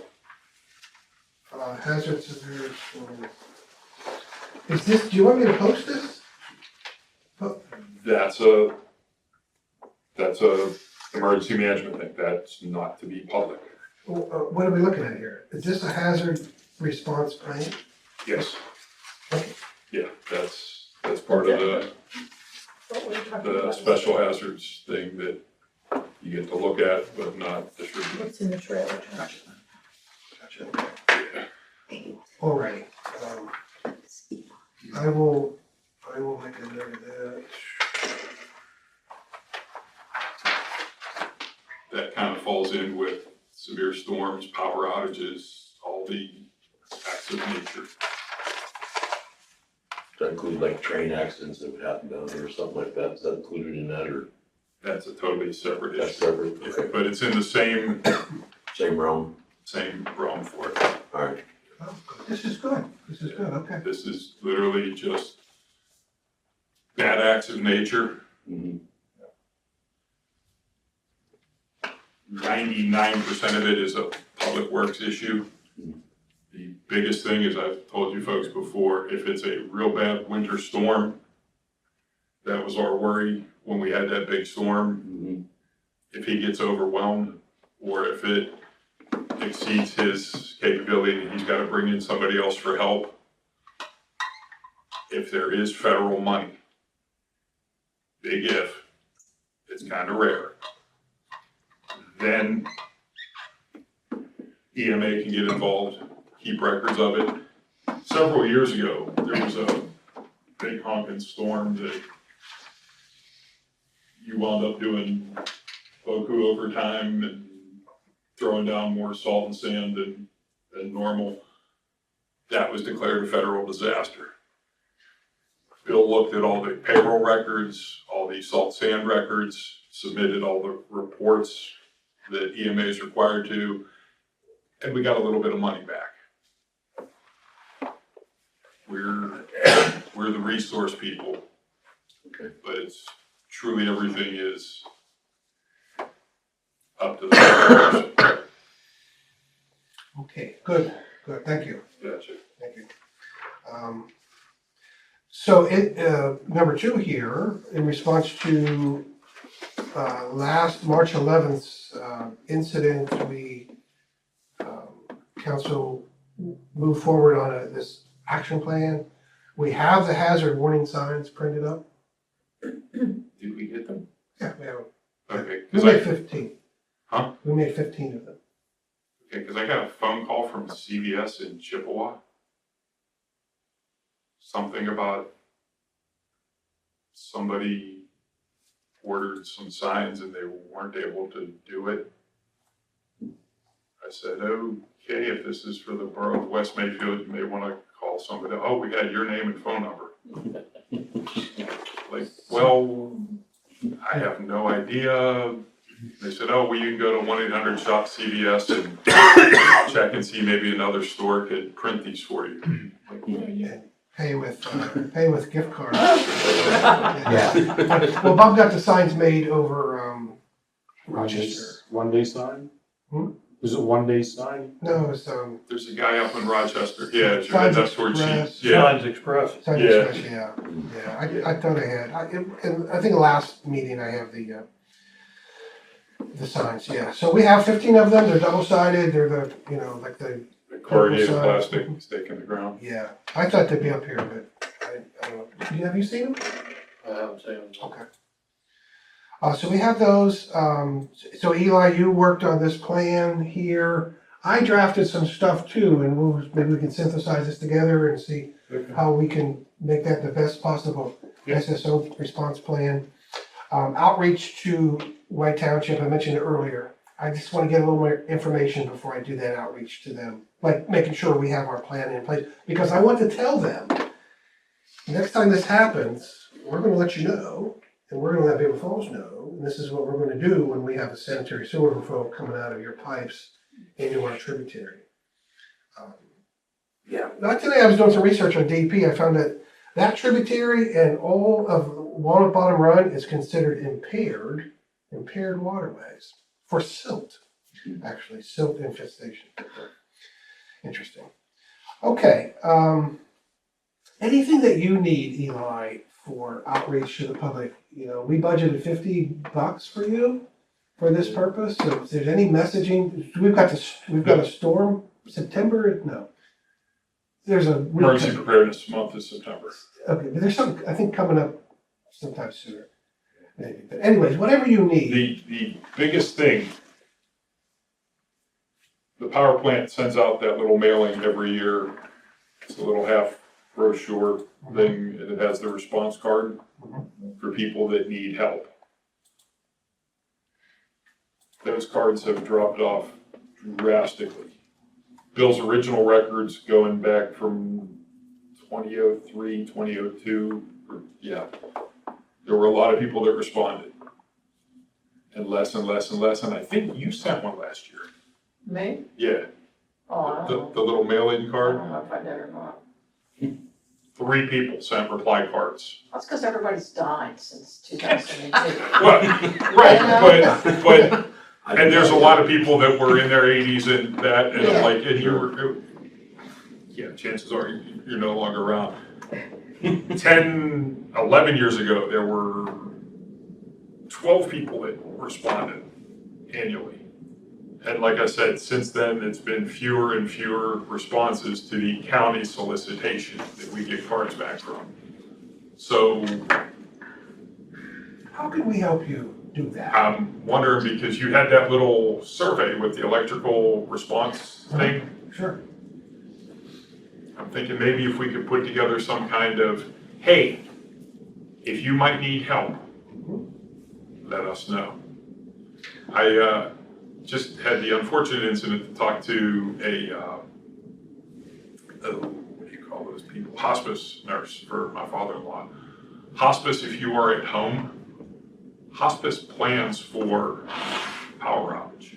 If you're on hospice care, chances are you've got some medical equipment that needs power supplies, like an oxygen concentrator. If you got a concentrator, hospice has a policy to make sure you have 8 hours of oxygen beyond your concentrator. Hospice keeps track of their people. If there's a power outage, hospice handles them. And I'm like, this is awesome, because the last thing I want is somebody with a morphine pump to try to make their final days comfortable running out of power. But I don't know people out there that have needs. We've got 4 generators. We've got extension cords. We've got power capability to help people in extreme need that are stuck at home. I just need to know who we could help. That electrical outage, that survey that I did, Yeah, that, we've identified people with needs, Yeah. kind of power needs, so that's, glad to help. yeah, Putting together a special needs survey for residents, whatever, yeah. so, okay. And the big thing is, I hate to sound like a jerk, I don't care about the food in your refrigerator. Mhm. My emergency management generators aren't here to take care of your refrigerator or freezer. They're there to help your life. If the weather's gonna be bad and it's gonna be horrible, maybe you should take responsibility to have somebody come and help you. But if you're stuck and, oh, the power's been out, I'm gonna start running into a need, until you can get yourself out of this situation to somewhere else, yes, we have that capability to come in and put a generator there to maybe help you for a little bit.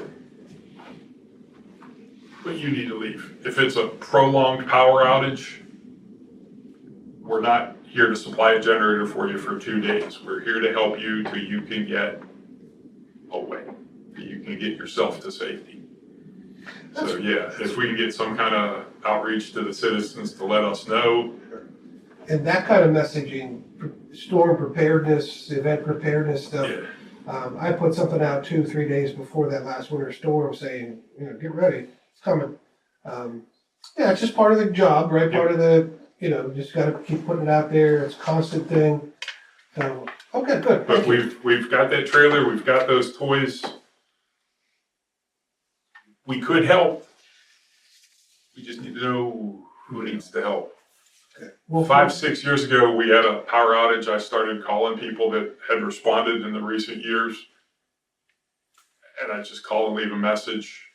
And while I was on the phone with somebody, the power came back on. But at least I had people I could reach out to. If you sent me a card in 2013 that you were old and had emphysema please, I hope you can call me. And I hope that number reaches somebody that doesn't say, oh yeah, they died 9 years ago. But yeah, if I can get people that need help, that are willing to let me know, I don't need like a whole medical history, but if electricity is critical to your life, not the food in your refrigerator. it seems to me that something like this at least should be on a schedule, like an annual outreach. On just an annual schedule, reaching out to people, reminding them, let us know, this is why we want to know, you know what I mean? Counting the power plant, send that mailing out every year, people look at it, oh, that again, oh, that again, Yeah, sure. oh, that again, That's what people oh, do. that again. That's what people do, yeah. But I think the best bet is Just keep putting a message. reaching to people who know that they need help. That's probably the best you could ask for in getting that info, yeah. Okay, good. We'll work on that. I made a note here for that. Fire. So in '24, the Fire Service Review Committee, which many of us were a part of, we made several recommendations to council. Some of that stuff is now moot. Some of that stuff has been achieved, but we still have a lot of those recommendations. And I listed those in the Monday memo that we could revisit and see what we can do with those. One of those recommendations is adopting the International Fire Code. We have so, oh my gosh, what we have is so old. It's like, you know those signs, or you go down, there's that sign, those yellow signs, and there's a silhouette of a fire truck. It looks like something out of the 20s. That's who's gonna come with this fire code that we have here, something like that. But I think it's time to revisit this stuff and see what we could do. Bear with me here. We're over here.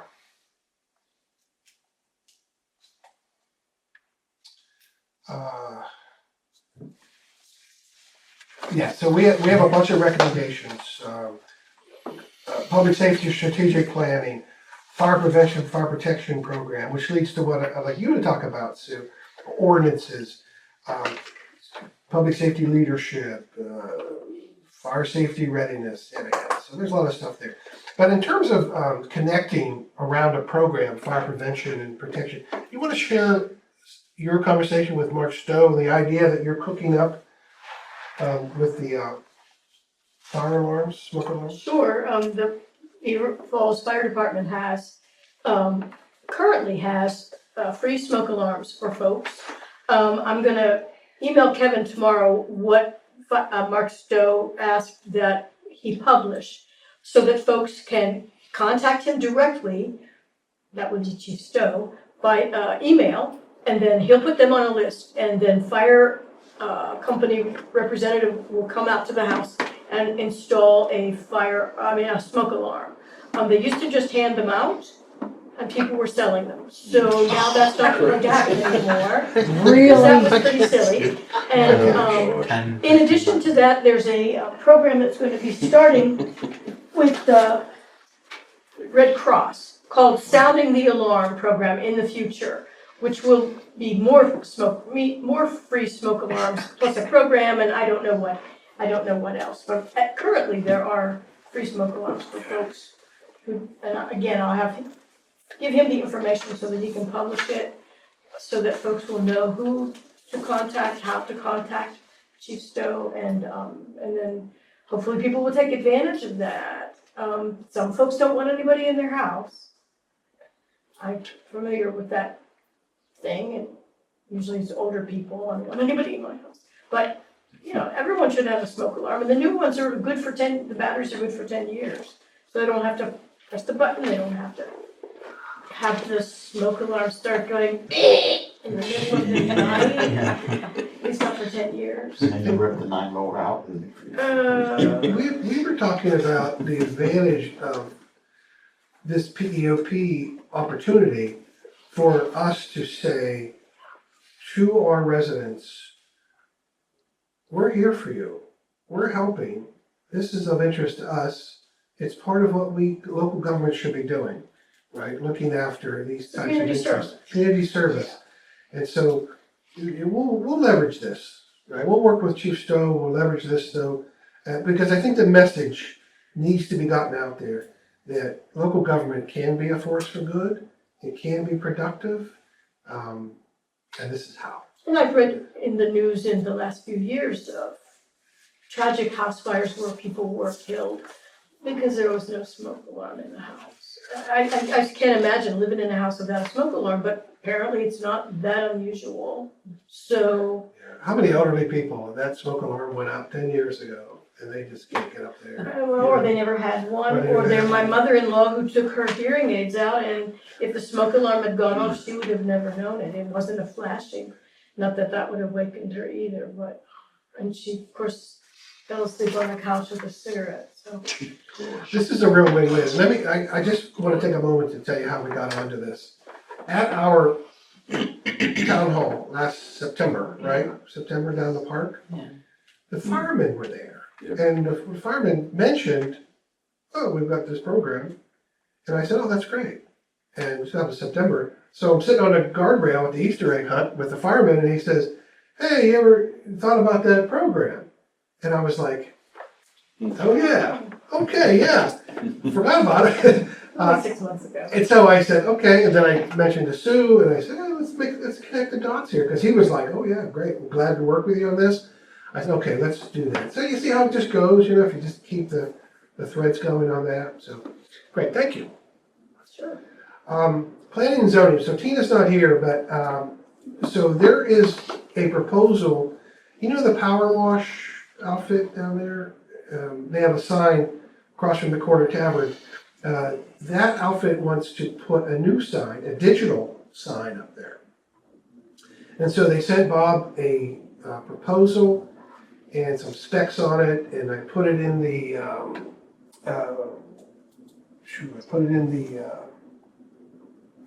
Monday memo.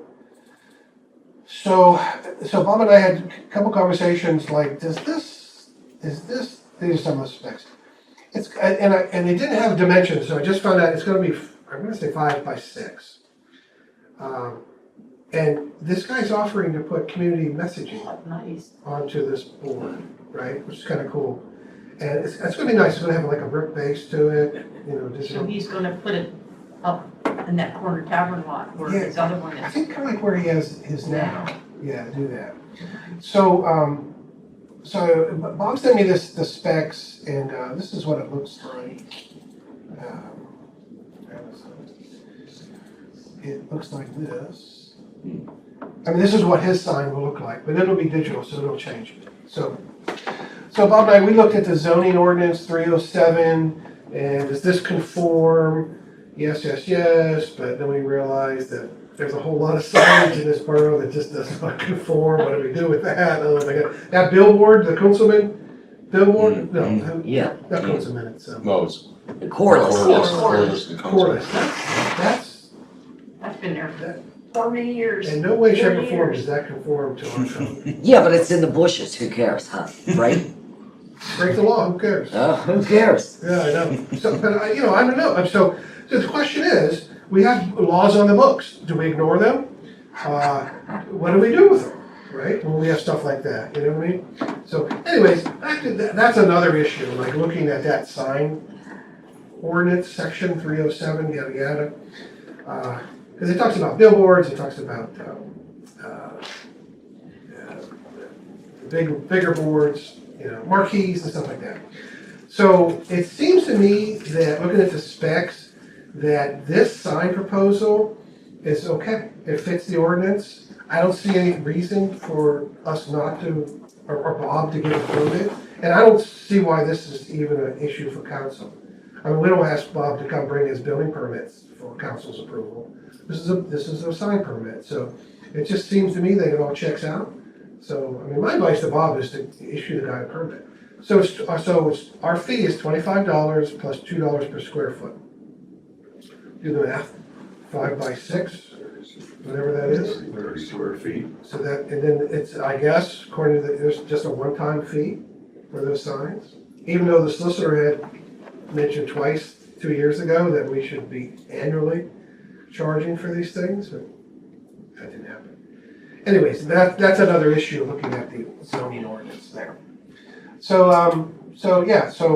I don't think we need to take any action on this at the next meeting. I think it's good to go there. Is it two-sided? No, I believe it's one. Just see it I could be coming up. wrong on that. Just see it going uphill, bro. Yeah. Just like the other I one. vaguely remember, Just see it angled a I little bit. think there was a site view thing from whatever that street is, I'm looking on the map here, above the, Above Fifth Avenue, the alley where the water tank is. well, when people were coming out of, maybe is it Fourth? That's Yeah, above Oh, that one. That was the, Water Tavern, the coffee place. No, pizza. Oh, pizza, that's There. pizza and coffee. on the 37th, which I think is sort of where this guy is at. And I remember there was some, when the sign first went up, I don't know if it was the pressure washer sign, but I remember there was a, hey, you gotta move your sign back, because where he first stuck the stakes in the ground and put his sign up, people that were up on Fifth or Fourth trying to turn left on 37th couldn't see. Yeah. That sign was right there, so It was the oven. it was Yeah, the it's all other, okay, pizza. I thought there was somebody that had a sign that was sort of in the way. I didn't know if this, It wasn't this guy, it was the oven. yeah, All the, Right. And that is in the ordinance. It can't obstruct traffic. yeah. It closed It down. can't, even if it's electronic they're there, flashing, but they're making it. it can't be like blinding people. Yeah. And it has to be in the zone. Now, that lot, that's commercial, that's zone commercial. That lot across from, and Corner Tavern owns that, so any signage in there would be consistent there. So, yeah, I mean, I don't see, look for yourself. Look, there's the proposal, look for it. I put the ordinance in the thing there, you can read it for yourself. It just seems consistent with me, there. Yeah, there's a sidewalk going up there and it's on this side of the sidewalk. Yeah. On the inside. Right, and I guess it can't be like within so many feet, 30 feet of a right of way, which I think that's fine. Yeah, so Well, then would you be the contact person with Power Wash people for when we want to have borough business on the sign? I mean, they wouldn't come up with that on their own, somebody would have to tell them. yeah, somebody would have to be an interface with that. Somebody- Somebody, Somebody said, Jesse somebody Jackson said Somebody that. named Jesse Sue. Jackson said you are so bad. Thanks for That's somebody. Okay, for police, this came up, a while back I put a police blotter online, because we didn't do that. You had mentioned, why aren't we putting the police blotters online? And when I put it up there, I actually blacked out the addresses, the specific addresses, not the streets, but the addresses. My thinking was, is this sensitive Too information? personal. Too personal. And so, I started to put these records online, a couple anyways. And Jenna said, are we doing that? And I asked Joe, solicitor, I said, what's our legal obligation to black stuff out? Is this sensitive? Now, there are certain exceptions on the right to know law, information you can't divulge, right, publicly. I don't know if this fits or not. And that's one thing, like, what are we required by the law to do? The other question is, what should we do? What do we want to do? You know what I mean?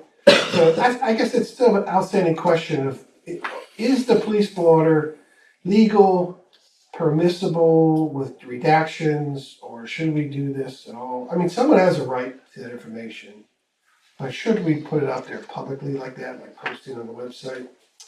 I don't know the answer to that, honestly. I mean, when my son had a psychotic episode, and the police came, and this Beaver County Times person put this in the paper, and I was so, oh, this is so disgusting that she would do that. And I wrote her, and I said, yay, that's great, just great. And I think of this in the same terms. Someone's having the worst day of their life, and they have an issue. I know. Do we want to post that?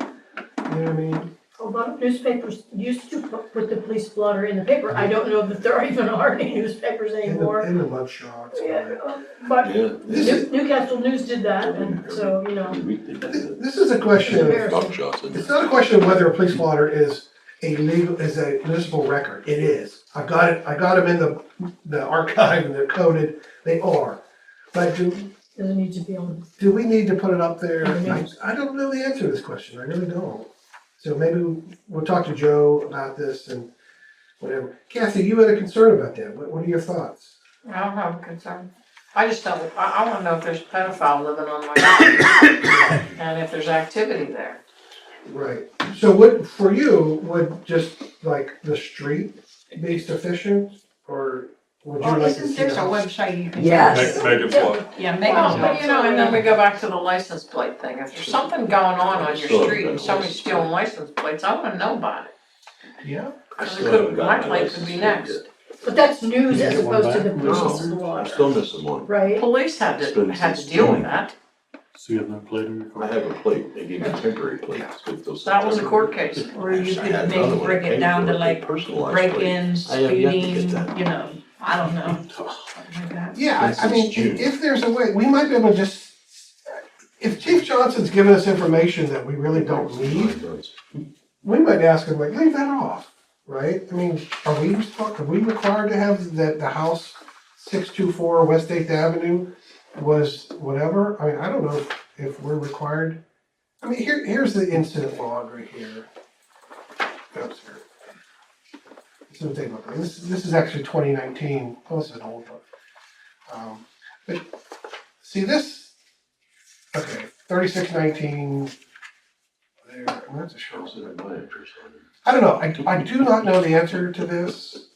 I think we have an obligation to, keep the records appropriately, but also have the trust of citizens, right? The public awareness information, public safety information, but also respect people's personal experience, respect people's situations. I don't know. So however you can help answer these questions. This is what they look like here. Right. Um, I miss getting those. We used to get the copies of them. yeah, you used to get copies. Yeah. We don't. Jenna just gives the number of incidents. Right. But this is what they look like right here, right? So, I mean, what I did, and I just went and I blacked out 800, you know, I blacked out 3716, 30, you know, it was a lot of work. If we can get Chief Johnson, don't put the street address on, if that's possible, I don't know. That might be the way they do the reports though. That is, yeah, they have to log their work. Yeah, it could be, yeah, so I don't know, it's an interesting question, for us, so, okay. Anything else about, Mayor, this kind of connects with you, number 2 here. Any ideas of how we might do public education outreach programming around law enforcement? Beaver Falls, you attend those meetings of, the neighborhood watch, Yes, things like I that. do. So anything that, if you think of anything we can do in that area, and anybody, right? The solicitation notices, to me, is a PEOP. It's a big thing, I know. I mean, I think it's public safety, but technically, it's listed in the municipal, archive records as, finance. Well, okay, well, we know This it's is a not finance finance. record. Yeah. I don't know, their concerns down there, and they would love for more people to come in Beaver Falls Oh, itself. sure. They really do, but, they're very open because the police run the meeting. Or also fire departments is there. And they're very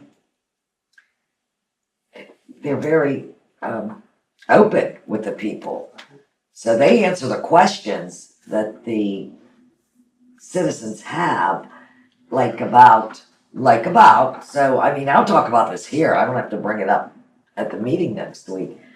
These different things that we're all concerned about, young kids on these ATVs and all these different things, they are actually following up with all the people that are making calls, which I know my husband is one of them. I mean, and I think it's out of care. So these kids aren't getting killed out there because they're just breaking laws. They're actually looking into all these kids, finding out who they are, and going and talking to the parents and giving them or sending them the paperwork on all the fines they're going to be subjected to. First of all, age-wise, they're too young. No license, no lights, no safety, no nothing. They're not allowed on the roads, they're just not allowed to have any of this. They're not following any of the rules at all. They're not being towed to a place where there's a trail. Well, okay, so they're following up a lot. And one cop came and talked to me and said, please tell your husband, blah, blah, blah, blah, blah, blah. So I went through all of this.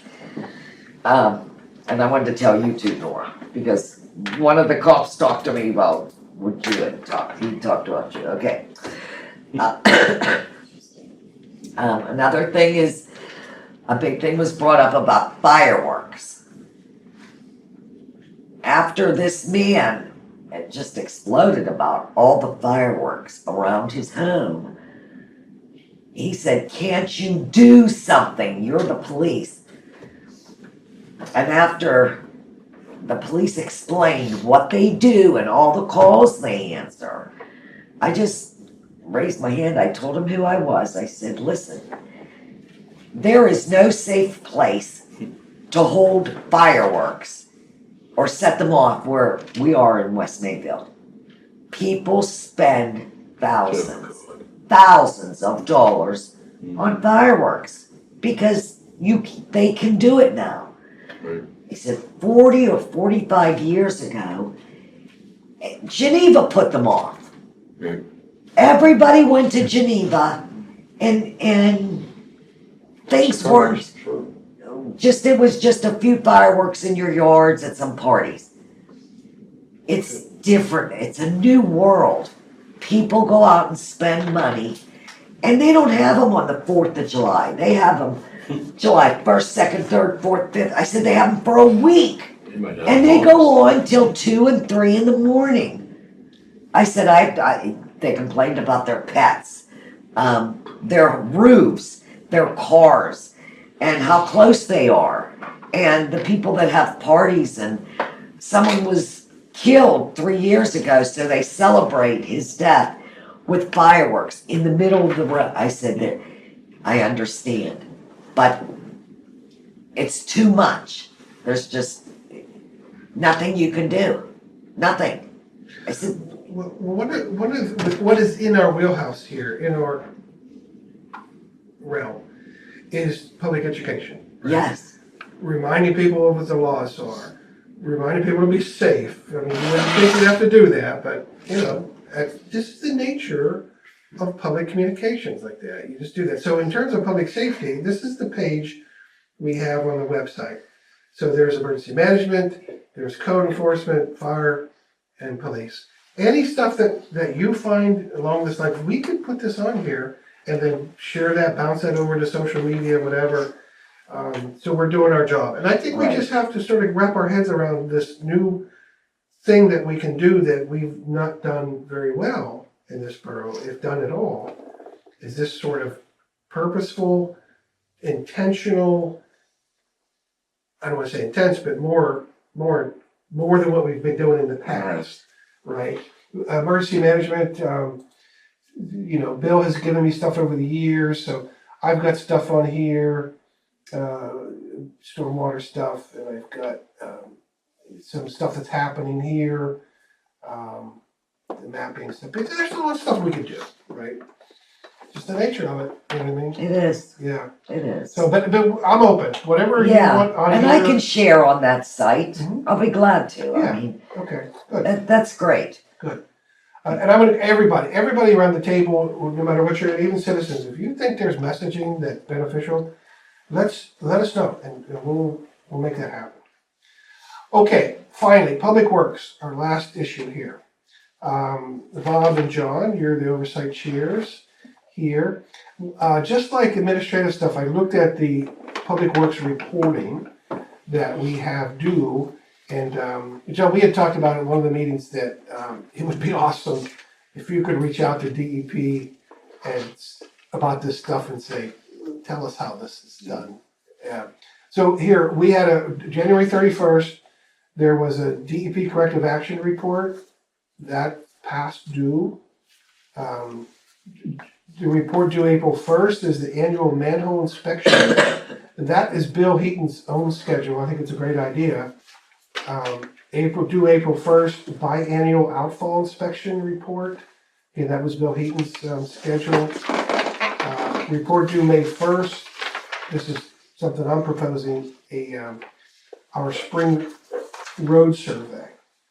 Right, so let's go out and see what we got going on, and then we can make a priority list, and we know what to go after, and that'll help us understand what to spend, right? So those are the kind of reports that I think we are in the realm of Public Works. Again, public education, outreach, that's something we could do as well. Like sewers, for example, like reminding people, stop flushing those baby wipes down your toilet, right? Who needs to hear that? Well, somebody needs to hear it because it keeps happening, right? Stuff like that. It's just, again, what we need to do with communications. We had talked about the agility program. And I think, John, talked to you about maybe looking into that.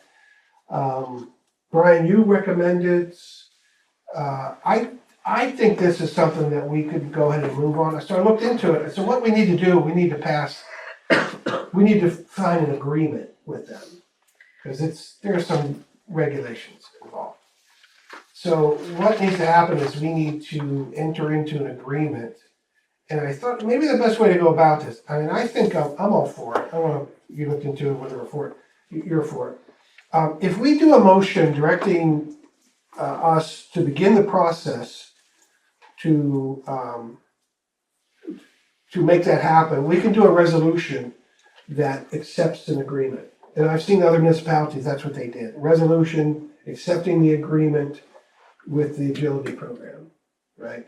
So if we can, make the application and all that, get that in place, and then come to council and say, this is what this agreement looks like, then we can vote on that by resolution. I think if we're gonna move on it, let's move on it, right, make it happen. So that's what I'm putting on the table, a motion that's gonna direct us to get into that, you're right, contact them, get the ball going on that, and then when we have that agreement worked out tentatively, then council will approve it, or not, by May of '26. Buildings and grounds here. Bob, you wanna talk about the emergency power system stuff that you've been working on? Okay, we've already had one bid on one. And I was on vacation last week, so I made a call at the beginning of this week. I'm still waiting for calls back from 2 other companies, Okay, so. okay, good. The security camera system here, I reached out to Bill Heaton, he gave me a password, the credentials to get into that system. Didn't work. I found how to get online and I changed the credentials. That worked, but I can't access the cameras. So I don't know if you have any insight on that stuff. But we need to change the credentials, which should have been done if we had a outboarding process. Who has the credentials for the camera? You're leaving. Do you have it? You're leaving. Bill, you have it? Anyways, but we need to take control of that system. So we're gonna continue working on that. Justin said he could get in there and change it. God bless him. So the borough had requested that the fire department vacate the parking lot with stuff. They were over the other day, Sunday, moving stuff out of that. Friday. Was it Friday? I think I saw it Sunday. It could have been. But and they were moving stuff out of there. But I don't know where they are with that. You want to talk about that? Because you followed up on the letter that was sent to them, informing them that they need to get that. I never got an answer back. You never got an answer back. But you talked to Lou. I texted Lou. You texted. Yeah, And what he said. He didn't really know anything about it. Okay. Okay. But Jenna sent the letter. She A said- register. She sent a letter that sent a register. Oh, she sent a registered letter Yes. too. Okay. All right. So Today's the 1st and it's still there. today's the 1st. It's still there. That dumpster is still facing the parking lot, and they put some stuff in there. How's that work? I mean, does their dumpster guy have to undo the chain? Great job on that, by the way. The Valley Waste called me and said, hey, yeah, we can't service your dumpster, there's a chain in the way. Okay.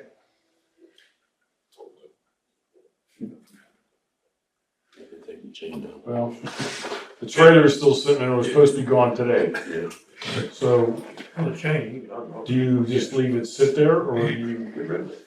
Well, we need to follow through on our plan, right? I don't know. I mean, my sense is to request the solicitor to then follow up, right, because, we're like a landlord who wants the tenant's property off of there. Tenants have rights, so how do we deal with that? I think we should kick it over to Joe, myself. Because we could find ourselves in legal trouble if we do not handle this appropriately. I know you guys are radical, you guys want to get stuff done. It went from the beginning, it went from the middle of March to April 1st. It's April 1st, it's still sitting there. Okay. What do you suggest we do? I say tow it out there and put it in the parking lot. Put it in front of their sign. Let them worry about it. I'm not sure we have the legal right to do that. Well, if you don't do something, it's gonna be sitting there You'll still sit there June 1st, July 1st. next year, I don't disagree that we need to do something, yeah. right? Put it in the yard on the other side of the binder. My thought was give them a 24-hour notice that it needs to be moved if they can't move it within 24 hours. But you already gave them, Well, but. 6 weeks. But this is, okay, if it isn't, there was no consequence. If it isn't moved in 24 hours, Brian will move it for them free of charge to their property. I think that's a bargain, quite honestly. And you said the skid steer would do it, right? Free of charge? Yes, and that's On a borrowed bargain. You're getting paid to do it, right? Well, you get. That'd be fine if I'm using borough equipment. Of course, that's. Okay, Oh, yeah. alright. This is what we talked about yesterday, Take the yeah, truck. of course. You're I gonna got a use tilt the bed that skid eats steer. fuel, you know? But again, that makes it an attractive offer, I think. My concern, and I certainly recognize the situation and the desire to have this resolved. I just want to be careful with the legal rights here. And I think Joe that's why we have a solicitor. If Joe says, tow it 24 hours, send him a note, send it 24 hours, Brian. But he's not gonna say that. He's gonna say, I'll look into it, and then we'll wait It'll be another another 6 6 months, and months. then he'll say, oh, I forgot, I'll look at it. Well, do you recommend that we just go in there and do it and then potentially face legal consequences? Well, I think we should ask him if I think we should present to Joe an idea that we have, and see if he thinks that would fly or not. Okay, But waiting for Joe to come up with an idea is Okay. not gonna happen. all right, okay. Not gonna happen. All right, you're thinking how to get stuff done now, okay. I like Absolutely, that. absolutely. All right, so we'll ask Joe, at the meeting, we'll ask Joe. No, I'm sorry, why don't you guys give Joe a call and ask Joe, why are we gonna wait another week? Just give Joe a call in his office and I'll see if I present have his the phone idea. number. I think I do that. And then, yeah, and we'll at least have a leg up on that. I wanna check my glasses on. Okay, equipment, Now I have a question, if we have legal questions. Yeah. Like that, to call him at his office, is the borough billed for his time talking, or is it just the time when he's here? I don't think so, I don't think. Because it's under the contract, I just don't want to know, talk to you. and we don't have a contract with Joe, you know that? That's one of what's I thought it was a 2-year. line back to our contracts and agreement, getting a handle on that stuff. Yeah, we don't have a contract with Joe. I thought it was a 2-year. He got paid a certain amount. Show me the contract, we don't have it. We have an agreement, I mean, it's a tacit agreement, right? Joe's our solicitor, he's gonna do solicitor stuff for us, at least we understand. And we all authorized his appointment at $380 a meeting or $3 something a meeting. Yeah. And plus an hourly rate. So, hey, legal counsel has a price, so Well, that's why I was asking if there's an hourly rate for calling, whether he doesn't need it or not. ask him not to bill you. Yeah. As a favor to me. Yeah, right, I sure. don't have his phone number or my number. It's off the record.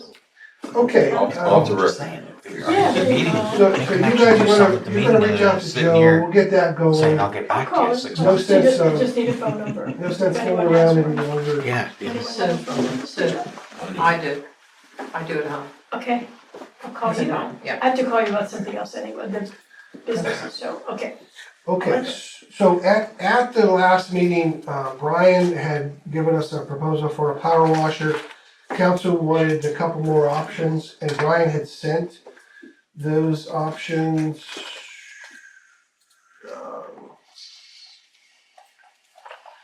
Brian, I put your screenshots up here. So one is $12.25, another one is $15.99. So if we take this up at next week's meeting, right, we have the 3 options to sort of mull around to consider. So I'm pretty confident you're gonna have a power washer next week. I don't know which one, okay? Could we do that tonight?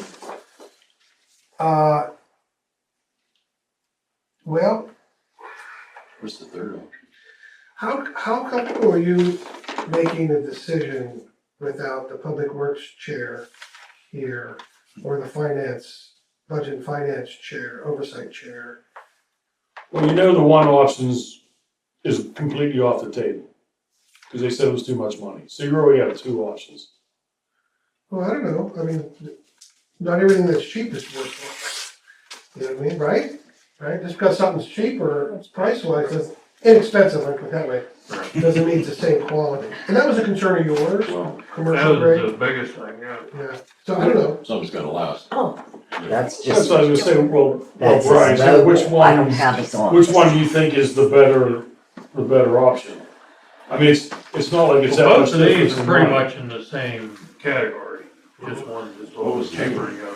$2,900. The third one was that one I brought out, but it's gonna It's last. 29. Yeah.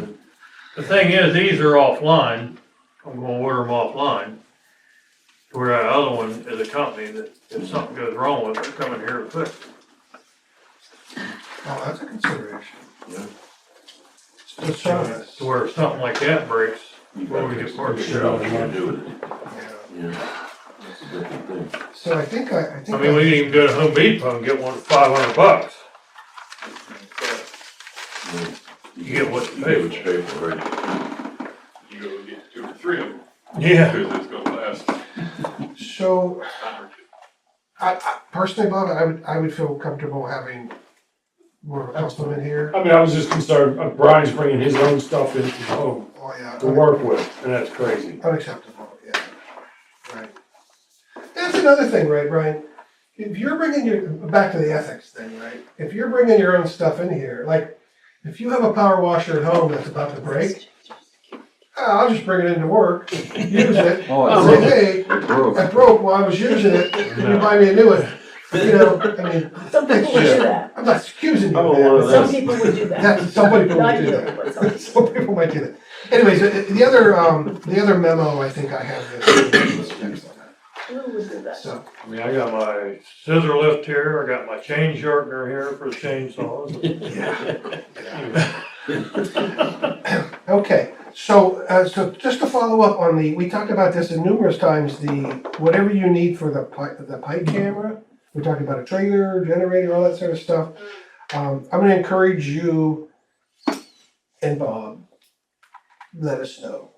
If you need something, we need to act upon it. So- Well, I was talking, actually, to Bob today, and Jake likes to put his 2 cents in worth, you know, No. like he's still closeted or something, you know. But, they was talking about getting a caravan to put the camera in. A what? Buying a caravan, a small van. Dodge Caravan. I'll say I know mine. where there's one at. I'll say mine. I have one in my garage. It's a town and country though. Where do you come up with this, you know? To me, it's just completely wrong with that. Okay. But, cause I told Bob, I was like, we're still gonna be lifting a generator in and out of this van. Yeah. You know, you can't start that generator up in the van. Oh, that's true, he says. And then I told him, I was like, you know, it's one of the things that a small trailer will be great for it. But if it comes into an issue, I mean, that you don't wanna buy it, it ain't gonna be no big deal. I can still load it on the pickup truck, which what I told Bob today, you can buy them inverters to put into a car. That'll run off a 12 volt to turn to 110. That would run that camera. That's why I was thinking you could put an inverter in that pickup truck of ours. Just put the camera in the truck, go use it. You know, but it's unloading the camera and stuff. But, you know, the generator was the biggest thing for me. Okay, let me encourage you to give us a proposal. You make the call, what you think you need, right? And then we will take action on that, Okay. okay? I think a small trailer. Okay. Fantastic. Then bring that up, convey that to Bob, right? And if you can get me that, we can put that as a motion, perhaps, Okay. to act upon it for next week. Okay. But let's get it done, Yeah. take action, okay? You talking about a closed-in trailer or an open trailer? Yeah, an enclosed Closed-in, trailer. okay. I was actually looking on them today. There was actually a couple used ones I seen. They're 5x8s. Yeah, You know, that's big. nothing very big or anything. And, you know, you can set the camera up in it. It stays there. That way you can just back it in the garage. When you need the camera, just hook it to the truck and go. Makes sense. So You know? this is sort of like this next item here, the other equipment, we talked about this too. an asphalt hot box, a screening bucket, a material screener. I'm gonna defer you to come up with a proposal, let us know, and then we can sort of then debate it. Well, as far as a screener, I'm working on it. I'm gonna try and just build one. Okay, Cause I built one in Vanport and it worked great. okay. But, Whatever you think, right? Whatever you think of it. What I'm I'm trying to just say is, getting stuff together to build it okay, without spending a lot of money or any money on it. if you need an equipment list or materials list that we need to appropriate monies for, let us know, right? But we need something to work with. Okay. Because we'll talk about this for the next 6 months. You know how it goes, right? We don't want to do that. Okay. By the Sanitation. way, the camera worked really good. Oh, over your place. We are going to talk about it in front of Kathy. Okay. So sanitation and refuse, we talked about this, Mayor, the cleanup day. If you guys, community, culture and rec, in any way want to be involved with that and turn out the community, that'd be awesome. But this is really in the realm of our sanitation stuff because, it's junk along the road. Yard waste center. So back here, people are actually bringing stuff now. Are we fully open back there? Is it all? Because I met a guy the other day. We were here, and the guy was like, and you talked to him. He had a tree. His name was Rick. Anyways, he said, where do I put this stuff? You know what I mean? I said, no, go back there, whatever. I guess my point here is the yard waste center, that's what I'm calling it, is it open for the public, cleared out? Sure, we actually last week took and chipped up all the brush stuff and it's starting to fill up again. Okay, I think that'll happen, if people are starting to do their stuff now. Yeah. Okay, I just want to make sure that we were on that. One thing I wouldn't mind doing if I was okay to do is get signs made for back there. Cause we got each bin what to put in it. Right. And people saying, put everything else in, but what we want, Right. you know what I mean? Yeah. Okay. To where there ain't no legit sign there saying, brush here, chips here, leaves here. I would say that you probably have the authority to go get those signs made. Yeah, It's part of the shtick. I mean, it ain't that much money, Not much, okay. no. I would say go ahead. Just let Jenna know, right? I think that's probably in that. Cause the concrete blocks that's there, every year I've been going back there and painting it on, Yeah. and it just gets covered up with brush, then they don't see where it's at. I would say go ahead and do what you need to do. right, to Okay. Make that. Okay. All right, sewers. So Kathy had a problem in front of her house, which I assume you got fixed. But on the road, there's this big long longitudinal dip right above the sewer line that I noticed you had mentioned, Eli. I found in the records 23. You flagged that area, manhole 178, as potential collapse or something in there. And I don't know what's causing that dip, but there is a dip. And those guys cambered it and they said, well, I talked to Gerald, he said, oh, it's clear. So I don't know why is that road dipping there. It's something I think we need to look at. Is that where I put that patch at? No, it actually runs the length of the road Okay, over a little bit to the other side of the street from me. But it starts at the manhole in front of Debbie Casey's and goes all the way down to the manhole in front of Mrs. Papa George. okay. And it's the whole length. It must have been dug up at one time and it's just that. Yeah, I have a. Yeah, it's this, so Kathy, right in front of Kathy's house is 178. That's right here. So it's this area, right here. Between this manhole and this manhole, 178, 178A, I think, I don't know. That's got this, it's pretty noticeable, this subsidence there. I don't know. You wanna take a look and See what the heck you can think about? I mean, I can fill it in if the sewer line is open and everything, it's not much you can do with it other than just fill it back in. Yeah, yeah. I don't know what effect that has on the traffic, the road surface. I mean, you drive that every day, is that a problem? Driving, I don't pay any attention to it, you don't know how I drive. cause you're going fast, you go fast and up and Okay. Okay, so when you take a look at that and see Sure. there. Okay, so another thing here under sewers is, I would love to see, I think most would agree, sort of a plan. What are you gonna do with the camera, right? So if we get a trailer and all that sort of stuff, what's the plan with that? You know what I mean? Let's maximize that. So if you guys could think about a plan for the year, what streets you wanna go on, you know what I mean? I mean, above and beyond just like, oh, this is a sewer blockage, we need to go fix it. Like, you know, what do you wanna do this month? You know what I mean? What areas do we wanna, you know, what are bad, what do we wanna really see, what the heck's going on there? If you can put together a plan for that, that'd be awesome. You know, it doesn't have to be anything technical. A piece of There's a lot of bad places in sewer lines, right? Yeah, but we have to choose, you know, we all have 24 hours a day, so we have to pick and choose our priorities. Just start digging. Yeah. So if you would do that, right, so come up with a plan or something and, we'll maximize that purchase. Do you have it on your road, Bob? Is that the one that says 43rd Street?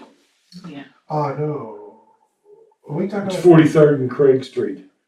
Oh, no. It's elsewhere. The word elsewhere is Craig Street.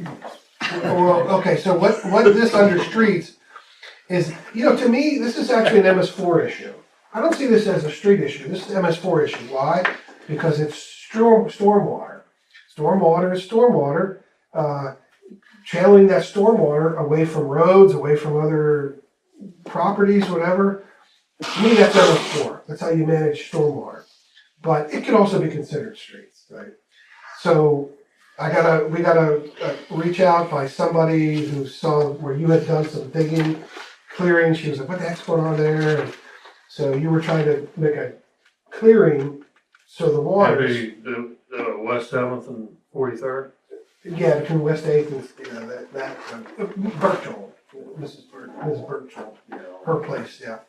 So, so I guess, you know, there's probably a lot of stuff that we could go and address alongside the roads for stormwater Sure. issues. And so, again, what's the plan? Do we have a plan, right?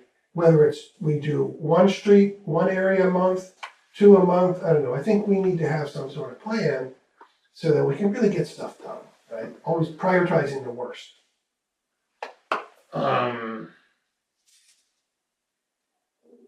Not sure how to say that, but the, on West 7th and 43rd there, did you happen to mention to her about her flower pot there? I didn't see a flower pot. I went down there and drove around. I didn't see, am I in the right place? I didn't. It's plain as day there. Maybe we're looking at 2 different properties. West 7th, that's where Justin, or what's his name lives on, right? Justin. Yeah, Justin lives on. Yeah. West End. Yeah. Right down at the stop sign from his house. Okay. Let me just look And at it. it's around the mailboxes, around the telephone pole. Okay. Let's see. Yeah, big firebox. Okay, he's looking at Brian, so like, how would you like it, like on the storm drains, like, say someone's taking a walk and they have a rake. Do you want that stuff raked and just put down below the storm drains, or just leave them for you guys? You know what I mean? Cause like on Rock, I live on Rock, so 2 of the drains are clogged. Oh, there? Yeah. So if I rake that off, how, Yeah, right there. Allowed to do See that? anything Right around there. the telephone Oh, this pole? thing? Yeah. That's Mr. Eiler. That's this No, Mr. Ryder's across the street. Yeah, but his mailbox is right there. Yeah, but are you allowed to put anything around telephone poles? What you see there, That's Mr. Eiler's pole. He's the first, that box there, it's about 4 inches above ground. I gotcha. That water comes down here, I mean, when it rains, yeah. water is rushing down. Mm-hmm. And it is coming down here and going right across the road. See how it's tearing this road up here right here? Yes. That water needs to come down right through there, right into that catch basin, Yep, okay? Yeah. I got you. That flower box is blocking it. You know, it's just a little, it might be 4 inches between this and that yard. You know what I mean?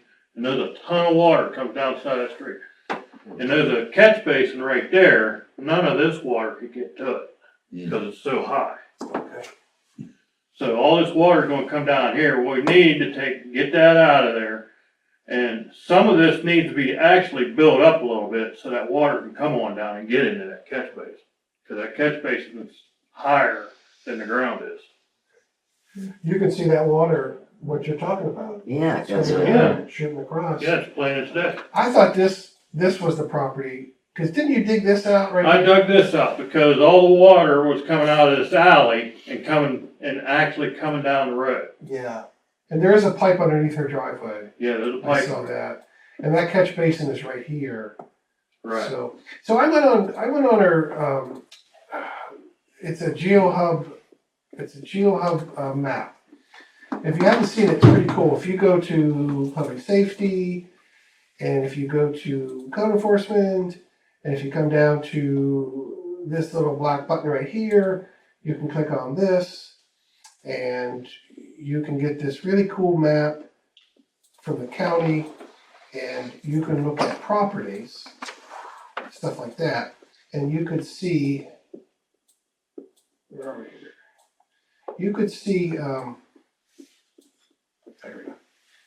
You could see property lines. So right here, this is, no wait a minute. This is, oh wait, we're down I here. see the water tower. We're right here. What? So I this, see the water tower there. this is virtual stuff right here, okay? So this is where you dug out right here. And you see this, if this property line is true, look how much is in our right of way. So we could clear all that out. And I told Take her, a whole edge out of there, yeah. I said, I told her, I said, you know, it looks to me that where your cement ends, that's where our property right of way begins. So do we have the right to dig here? Just like here, take a look here. Look at this property. Now, I don't know if that's accurate or not, maybe it is. But you see that yellow line right here? Yeah. So, I mean, we do have right of way. That's from the split, is it measured from the center outwards? 13 feet or whatever? It, you know, gives us a bead on what our municipal. I don't know what that rule is for that. That's the center of the street, is that what you're saying? How Yeah, is that what you're it is. saying? Okay. From the center is I a have no 13 idea. and 13, and then, or maybe it's No more, I idea. don't I know. thought the state was like 30 feet. Oh. But I don't know how borough roads work. I don't know. So here's the question, I mean, here's the issue. We can't go digging someone's private property, right? So Right. how do we know where the private property is and the borough property is, right? I don't know, but clearly she shouldn't have stuff around that telephone pole here. I mean, just with that picture, you can see how small of an area where that flower pot is. Yeah, There's a ton of water that goes down the side of that road. right. My thought is, we should do whatever we need to do within our rights to manage this stormwater, MS4. So we're not, one, ruining our streets, and two, we're diverting stormwater appropriately. The stormwater needs to be diverted appropriately. Remember, it was about a week, 2 weeks ago, somebody put on there, tremendous potholes in the borough. Mm, That's where it's at. Yeah. Was it this upslope, or was it here? Right there. Yeah, That's where all that water, you can even see it there where the water runs across the road. yeah. Mhm. Oh, yeah, it's a problem, right? So it kind of going back to like this thing with the solicitation. Come on. Do we exercise our authority to take care of these issues? And what that might mean is we might need to dig into people's flower arrangements around these telephone poles. Sorry, but our priorities are to keep stormwater flowing correctly. How are you The gonna thing let is them know too, that? all this water goes across here. Right. Now it goes down and it goes into this catch basin. Uh-huh. We actually put a curb right here to catch it because all this water is coming across here passing this up, and it's trashing Yeah. 43rd Street, clear down on that Right. side. Right. That whole side is just broke up. It's from that water. Yeah. That's why I was trying to stop it there. My whole idea is just get that flower pot the heck out of there, build that up so the water will get to this one. And I wanna put a little bit of a curve there to Maybe, keep that water there. maybe Duquesne might To be make better it to take good. it off. Make it go to that drain. Yeah, maybe Duquesne Lake can do the bad guy work for you. No problem with me, but. To your point, Kathy, I mean, one, we need to understand where our boundaries are. Yes. Two, then we need to communicate that to the citizen, right? That's appropriate, like, hey, we're gonna be coming doing this, right? If she has a problem with that, we'll deal with it like that. But we have to be more aggressive on this stuff because we have to control this erosion and all that. We just have to, right? So we need to put our borough interests first for some of this stuff, I think. I'm just trying to say what roads we got left. Exactly, I get it. Well, and they just redid rock. They paved rock a few years ago. And, we're already the one basin that's up the road from my house. It's hardly any water. Because, and I think when you did it, you did have it, I don't know if you were on the road through then, but they dug the neighbor next to us up and dug down in. He raised heck or whatever, so they dug out my front yard. Well, no, they made a taper to the drain basin. Well, guess what? You might get a 5-gallon bucket out of all these downpours that goes in that drain basin. So I took a rake and I'm like, guess what? You can't have your dirt on our road. And he's like, what are you doing? I go, no, it's on the road. You can't push the water back on the road. Guess what? The road is the road. So it's now that there's actually water starting to go to that drain basin, but like it's still washing the road past that drain basin. If you go look, you talk about deterioration, it's already starting at my driveway. I got a rut that deep in front of my driveway that I keep trying to fill in. Then down below us, they're getting it and it's eating up the road. We do have a mandate. We do have the authority, and the power to deal with these issues. When it comes to MS4, we have a mandate to control stormwater. Whether that's prevent road erosion or, whatever, we have that authority to do it. So we have the tools to do it. We just need to move on it, I think. And so this is I think this is the first step for us to think about how do we actually get. Like you said, there are areas, I'm paranoid of tearing somebody's yard up because there's a catch basin in their yard. The water ain't getting to. You sure that's in your yard or sure their yard's not on the borough property? Exactly, That's the thing. yeah. Yeah, well, I just wanna be trashed and, should we consult with, Whitmer on issues like this? To come up and say, you tell us where our right of way is? Is that what an engineer would do? We want to do a survey, Yeah. and that's gonna be $800. Well, yeah, I was just gonna say, private is 1,200, Yeah. 800 maybe through the borough, but it I'm costs. not even sure, but They would do a survey. Whitmer's gonna Find say, out we where don't know it's- where the lines are, this map doesn't tell you exactly where the lines are. we can find out where it's like, how many feet from the center of the road or whatever, and go that route. I think it behooves us to at least ask Whitmer, and we don't have to commit to it. Yeah, right. We should ask them, this is our problem, you're an engineer, you tell us. If they say, well, it's gonna cost you $2,000, we're like, I mean, they should be able to give you a fairly logical engineering assessment of your storm grade, your storm basin is municipal property. You have access to it, that's yours, and Whitmer may know the legal right of way off of the center line of the borough road. Yeah. As a thing, Whitmer would know that probably far better than the attorney. right. And if it's our engineer giving us that advice, they're licensed, Yeah. whatever, that's official. Yeah. I think it's worth the investment, even if it costs us a little bit of money, to get a consultation on some of this stuff. Because we can't go into someone's yard if we don't know, You have to legal so. footing to do that. So will you, back to this sort of That's one thing that kinda confuses me with that lady down there, where I said that water was running into that catch basin on the side there. Yeah, if you put Those that, are, where you had that curved, yeah, yeah, well, you just go down there a little bit, those one of our catch basins is literally over in the middle of that lady's yard. And it's a storm drain that runs straight down. Where the road used to run years ago. Years ago. Yeah, there might be some of that crap, old stuff in there. But it's a storm drain that works. I mean, it runs all the time. Like Kathy, so the map shows the manhole stopping right in front, the line stopping right in front of her place, but that we know that it actually continues, because they snake past it, Yeah. up to the top of the rise. That's not on the map, and that one, there's one that's gone. There's a manhole cover gone, old stuff, right?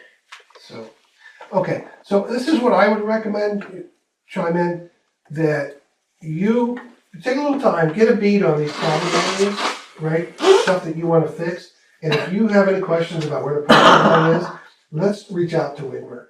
And, you know, I would say you should do it.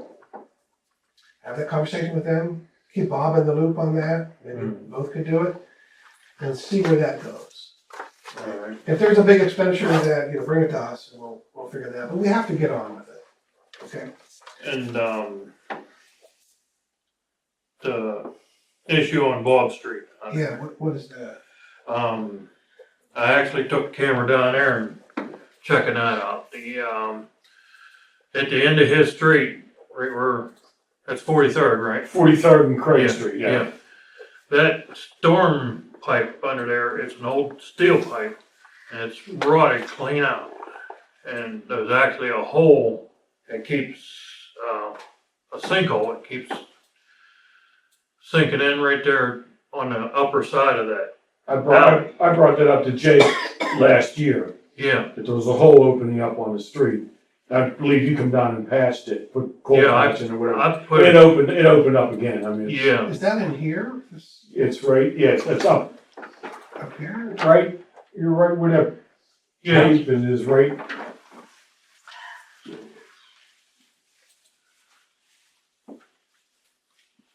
Okay, you can actually see the hole in the road. It's right in here. Right in there, okay.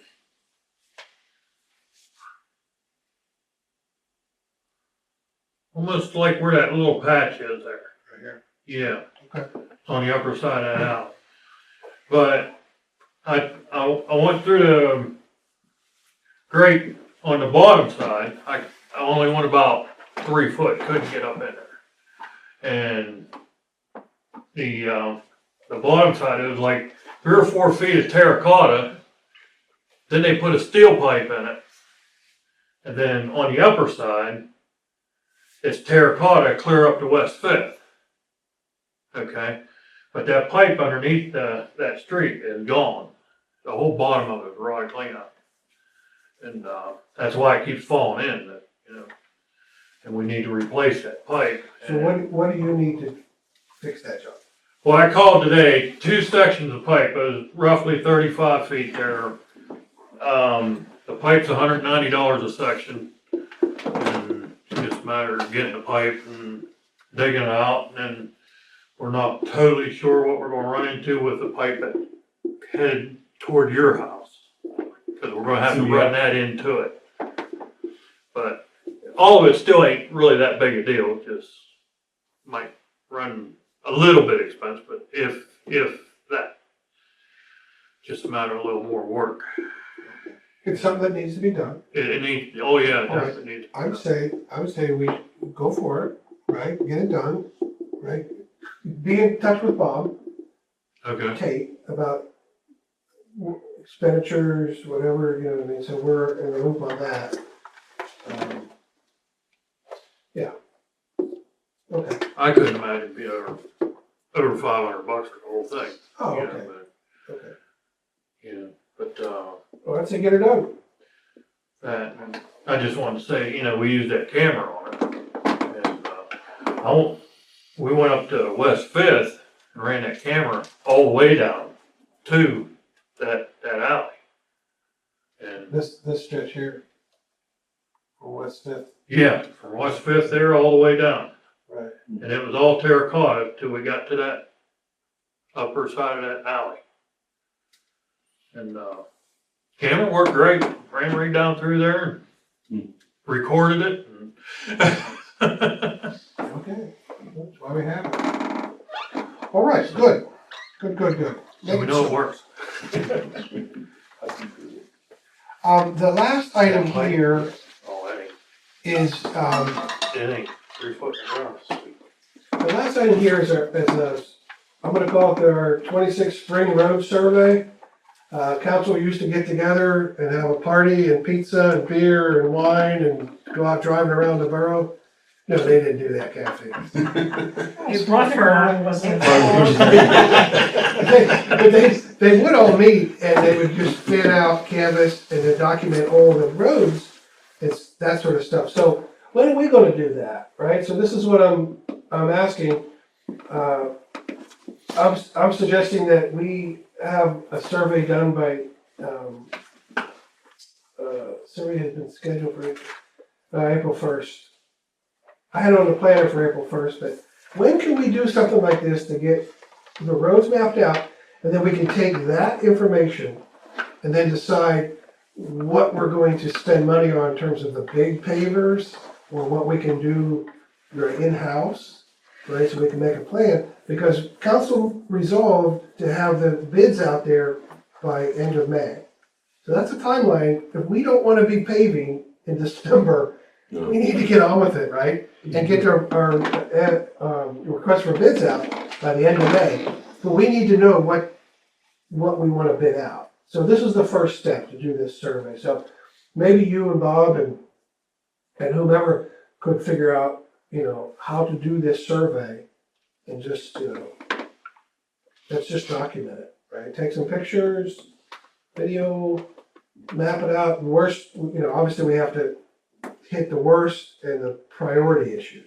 Some alleyway that's bad is not necessarily the same priority as a high traffic roadway that we need to get to eventually. So that's what I'm encouraging you to do. One of the biggest things, stuff needs sealed. These Okay. roads are coming apart. So that's the secondary part. Like, what roads can we seal? What roads do we have to put out the big bid for the big guns to come in? What can we do with hot patch, or if we get a hot box for you? What would work there? So I think we need to have a conversation about how we're going to approach roads, because we cannot afford these big paving operations. So do we shift more towards doing some of the big paving and doing more in-house stuff, which might mean we might need to invest in some of the equipment Started my car. that's going to put hot patch That's when in you heard the beat. and to cut stuff Oh, I out. started my car. I think we need to have that conversation. So Look at West Fifth, they did that, no, that's done a year ago and it's falling apart already. Yeah, it's I started my car. Everything ain't passed, from where they start Oh. to where they end. Starting on. Did you go over and look at Okay. Bowden? I seen it today.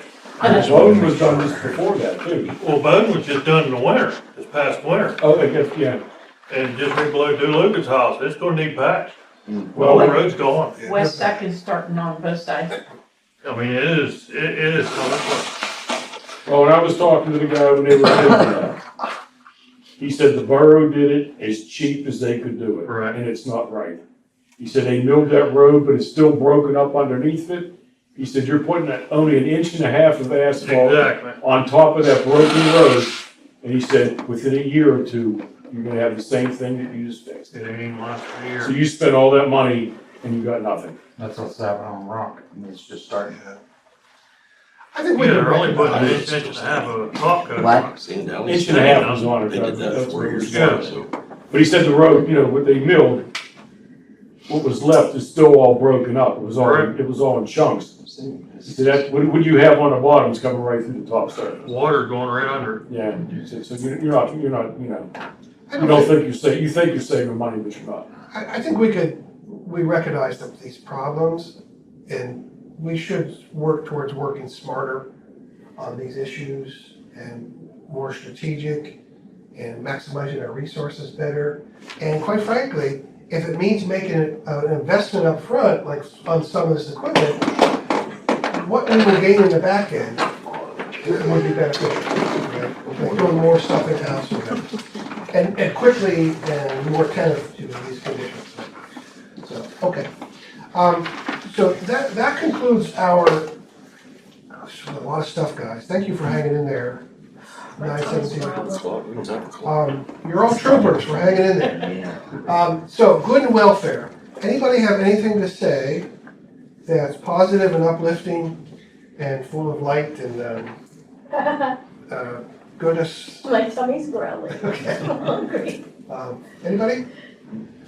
Well, this is Holy Week, so That's good. Yeah. It's Passover, it's also it's a Passover. good thing. Thursday. Okay. So that's a good sign that the fire department will move that stuff.